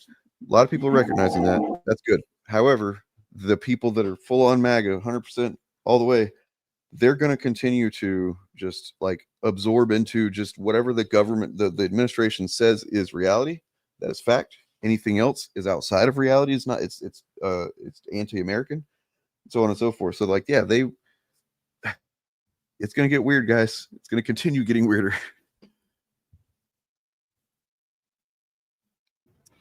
Well, this is what fascism does. It constructs an enemy outside the borders of the country to distract you from your own living conditions. Like they can say, oh, your prices are going up because Venezuela is interfering with trade routes or some bullshit like that. And because there's no other sources of information, who are you going to believe? Right? But the problem for them is that we all have cameras in our pockets and social media and all that other stuff, which didn't exist the last time fascism tried this.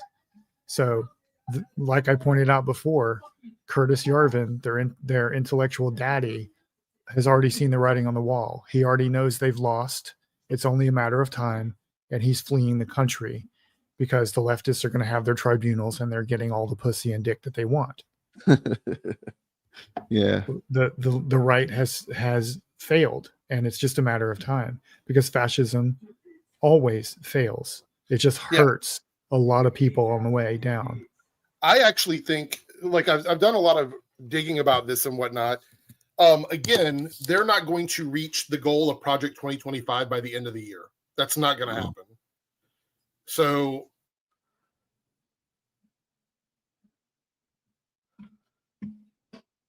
hello? Uh-oh. You disappeared, Eric. Well, I'm about to have to disappear. I gotta get out of here. Oh man. Yeah. Devil in disguise just showed up and wanted to know what the fuck we're talking about. Let's see. What the fuck you talking about? Well, we're talking about how if we were going to disguise ourselves, we would not label ourselves as being in disguise, because we're not morons. We're not devils. Or are we? But I'm giving you hostility back to what I perceive as a hostile first comment in chat. So we can end it there, or we can ratchet that hostility up. Up to you, man. Well, I mean, they're showing up after like hours, so maybe they just don't know what we're talking about, and that's okay. Yeah. But yeah. So what do we got here? All right, I guess Eric is been kidnapped. I don't know. He's been taken. What? Oh, there he goes. There. So, like, you were talking, and then you kind of stopped. I think. Sound like you. No, I'm actually home now. I just paused you guys while I was driving. So. Okay. Oh, okay. Well, I thought ice got you or something. So I guess we're waiting to see if Trump is going to actually do the Insurrection Act tomorrow. Yeah, I think so too. That's what all the talk about calling it the Hate America rally was about. They're going to, they're hoping to provoke violence tomorrow or today, depending on where you are, and declare martial law. That's what they're hoping to do tomorrow. Well played, Devilman. Yeah, and that's what, like, I started my stream tonight by saying it's kind of a weird position to be in, that let's just cut through the bullshit and say that both sides are kind of hoping the other one fucks up, you know? Yeah. And essentially that means that, you know, we're kind of wanting to, we need to get some good video of some ice goons beating up, you know, like big inflatable baby costumes. Right. And exactly. Watch your Andor, kids. We know that somebody knows that we need stuff like that to happen. But I was going to say, like, this tactic of tactical frivolity. Oh my God, the traffic. The tactical frivolity that developed over the last few weeks of the inflatable animal costumes and all that is brilliant, because it just completely takes away the threat narrative from the Trump regime. There is no way they can release footage that looks like this, like what you're showing now. And there's no way they can release footage of cops beating these people up and sell the viewer on the idea that Garfield or Mr. Potato Head are a threat to somebody. It just isn't going to work visually. The optics are not there. So I'm hoping that tomorrow there's millions and millions of people with T-Rex costumes and frog costumes and witch costumes and whatever, you know. I hope it's like a big Halloween party, because if the Trump regime sends in ICE or federal agents to start cracking skulls on people in Halloween costumes, it's going to look really, really bad for them.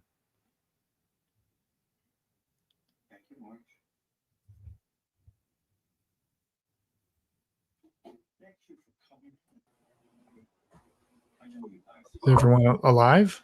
I'm here. Okay. What happened to Dane? It's his stream. I'm not sure. I just switched computers because, like I said, I just got in. So yeah. So I'm going to a No Kings rally. We have a couple of them here locally tomorrow. I went to them last time. The issue was that I kept my phone out to record any incidents that happened. I didn't want to record people because of their safety and stuff like that. So several people were saying, oh, you should like live stream from the No Kings thing. I don't think I'm going to do that. I don't think that's a good idea personally. No. But I will have my phone with me if anything happens.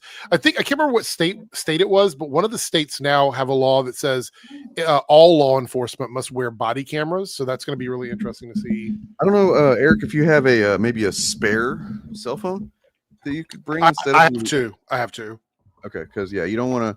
I think maybe be something end up happening and then they get access to all your shit. Who knows? Yeah. I have two. I have a work phone and a personal phone, so I'll use one of the other ones while I'm there. So, but we're gonna go out and do it. I think what we're gonna see, hopefully, is a lot of peaceful protesting where the agitation is all coming from one side, which is how it was last time. So. Yeah, incidents like this right here. Let's see. This is not from No Kings, but still. Oh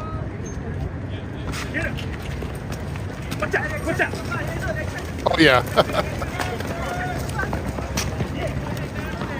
This really needs the Benny Hill themes music playing over it. Look at them breathing heavy. That's hilarious. Did you guys see that Geeks and Gamers is now merged with That Park Place? Did you see that? No. Yes. Oh my God. Yes, I saw that on your the video channel is today. funny. It's like they're trying to create their own little echo chamber, because even though they said woke is dead, apparently it's not dead enough. So now they're merging with That Park Place, which is going to be their outlet for like all of their news. Wait, so that's what two companies do when they're very successful, right? It's not two, it's three. There's a third one. There's a company called Criticless, which is a Rotten Tomatoes copy paste. Yeah. I know about that shit. They're merging together to form one like conglomerate type thing. Yeah. And that's what companies do when they're doing really well. Oh, yeah. Well, I've already said that, you know, I've got a video coming out tomorrow, but the thing is that they can no longer use Rotten Tomatoes because it doesn't say what they want it to say. So they have to create their own Rotten Tomatoes. They no longer can use, like, even with the shitty stuff that's coming out with Variety and Hollywood Reporter, it's not enough to sustain their channels. So now they have to create their own, like, media outlet with Geeks and Gamers. So essentially it's going to be a human centipede fest of content on their channel, which, by the way, that's a bad thing for them. It's not good. This isn't good. They already had that anyway, but I think the thing is that Nerdrotic was like a foundational part of that for a while. Then I think he got too big to be concerned with Jeremy Griggs too much. You know what I mean? Yeah. So like that's kind of the problem with these guys is they're all just such opportunists. So it's gonna be like Jeremy Griggs is gonna be like, this is an article from Ryan Cannell. You know, it's like, it's what the fuck. At a certain point, their fans have to realize it's over. This is it. You know what I mean? Like, I can't wait to make. Like I said, I can't wait to release the video tomorrow because gamers still exist, or like. Well, the main channel's dead. Like, they're not uploading anything on the main channel, but they've got a million like mini channels that they're uploading content to.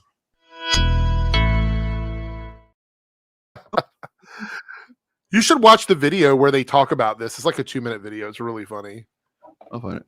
I think they announced it on Friday Night Tights earlier today too. Yeah, I can share. I mean, I have the video right here. I got it right here. I hit it already. It's like a 2-minute video. Oh my god, it's hilarious though. Fucking stupid. They're essentially admitting that they're just going to propagandize like all their media. Like that's what they say in the video. It's not on Geeks and Gamers. No, go to their Twitter. Go to Geeks and Gamers Twitter. I know Twitter's a shithole, but yeah, it's at the top of Twitter. It's like a pinned. It's pinned on the Geeks and Gamers Twitter. Hold on. Asmongold compares the belief that people can be transgender to believing in flat Earth theory. I did a video about that too. I just haven't uploaded it. Yeah, it's stupid. And then Vito oddly coming in here with a good reply to that, saying, "But remember, if you believe in a magic Skyman creating everything, you're totally sane." Yeah. So, I mean, who knows what that fucking guy believes? Vito is unreliably weird, so I don't really. He's one of those. He's a disclaimer friend, like those friends that you can't take around everybody. You're like, yeah, he's fun sometimes, but other times he's a Nazi. You know what I mean? Like, it's disclaimer friend. Oh my god, Twitter is such a shithole, man. I'm sorry. I just like I got sucked into it immediately. Yeah. I don't even go to the For You tab. Don't even do it. Actually, the algorithm is really fucked over there now because it seems like Elon has made it so that leftists see right stuff and right people see leftist stuff, like to cause fighting. Yeah. Pretty bad. All right, here we go. Well, the big old announcement here. Where's the screen at? God damn it. But they're getting ready to remove monetization from Twitter. I don't know when it's going to happen, but all right. The news, and we have a brand new website over on geeksandgamers.com, and we are merging with that Park Place. We're going to bring their editorial team over. What the vision for this website is to obviously be the entertainment.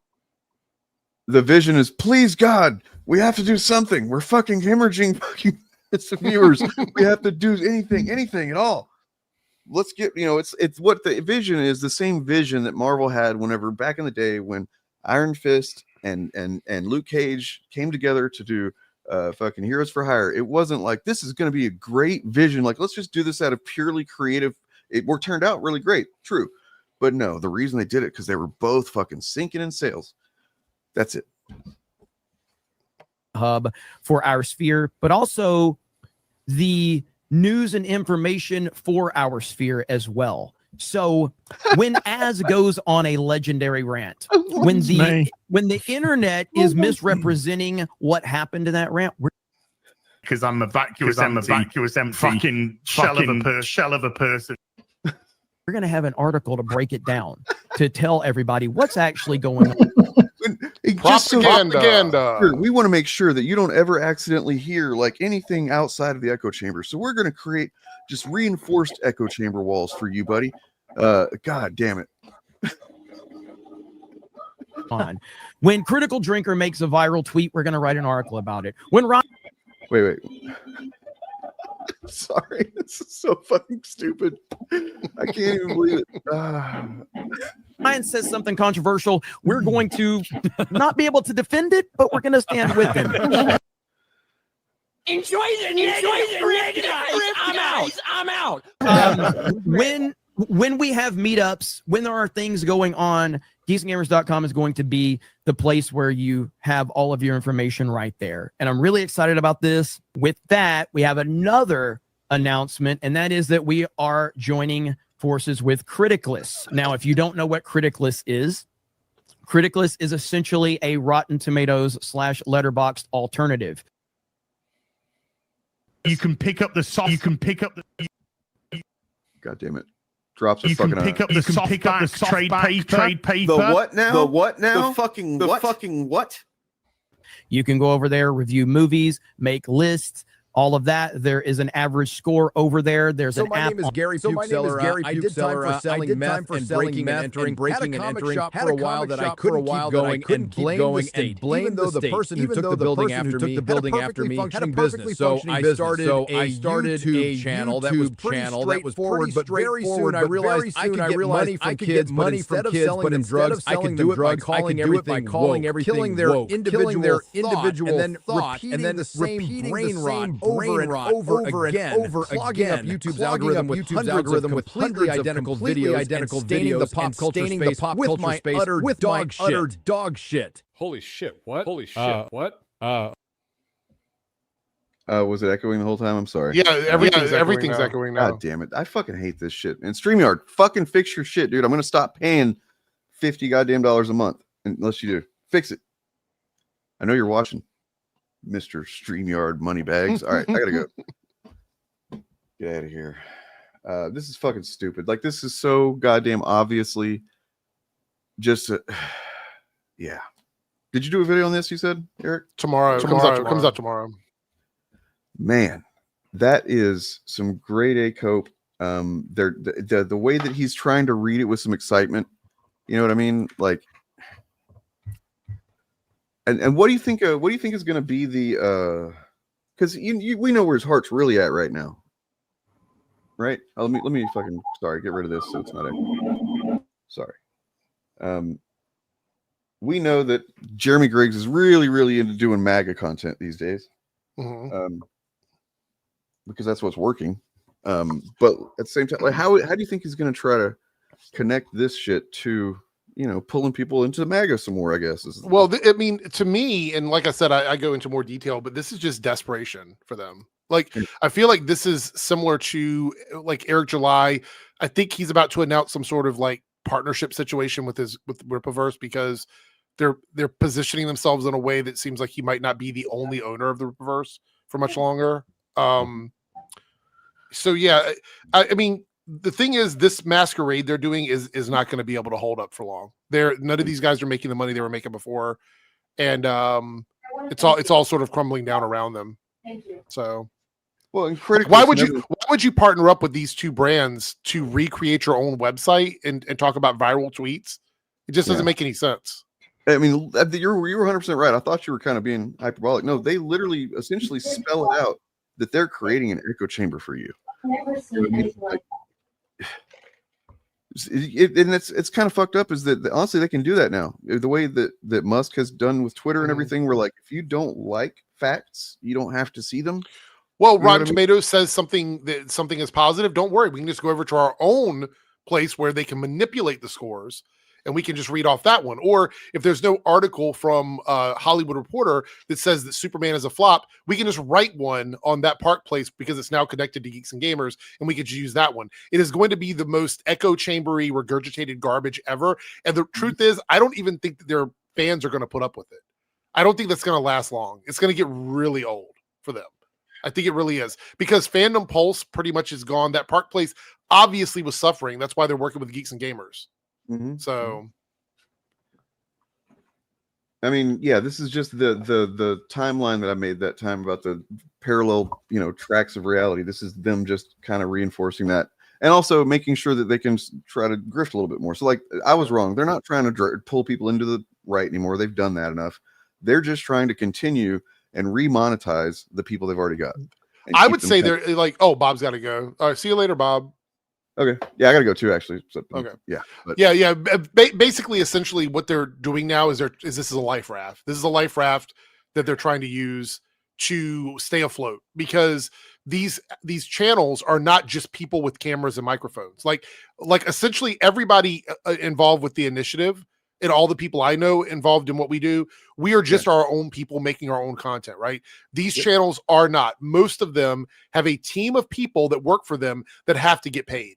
Like the output of media they're making, like the reason why Nerdrotic can have like 12 videos a day on different channels is because he has people working for him. Once that money stops flowing, their input will stop, and that is it. The spiral has begun. They will not. That's why Quartering made a whole video, coping and seething about having to fire like 75% of his staff and now his content output is lower because he doesn't have the people anymore.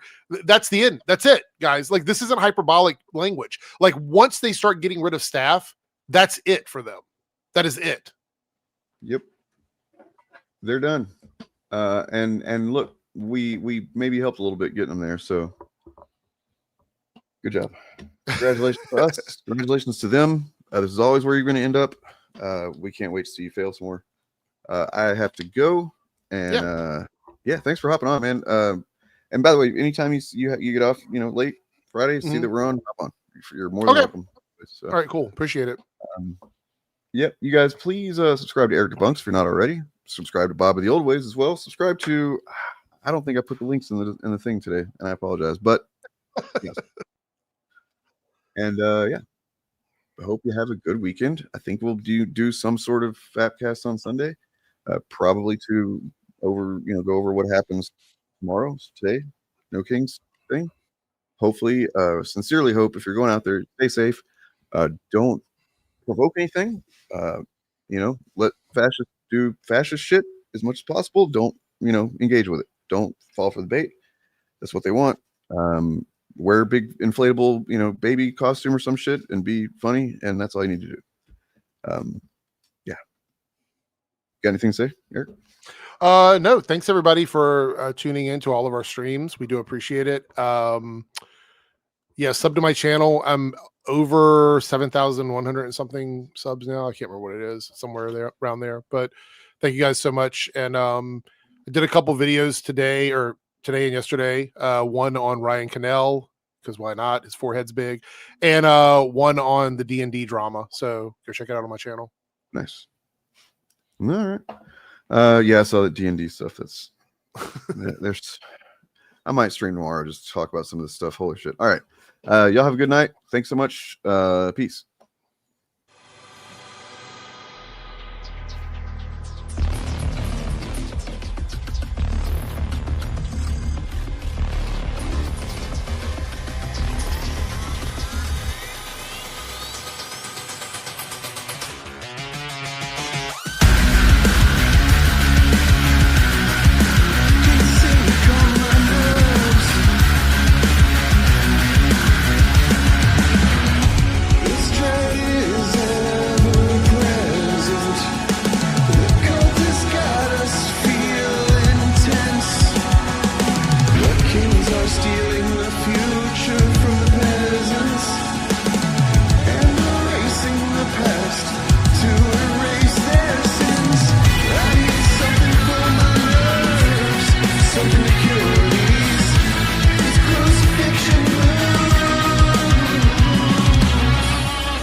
Walking down the hall at the comedy club, at the Comedy Store, and in one room someone's doing their bit about trans people, and then I get down the hall and there's someone on stage going, well, I guess I got to do my bit about trans people. Like, no, you don't.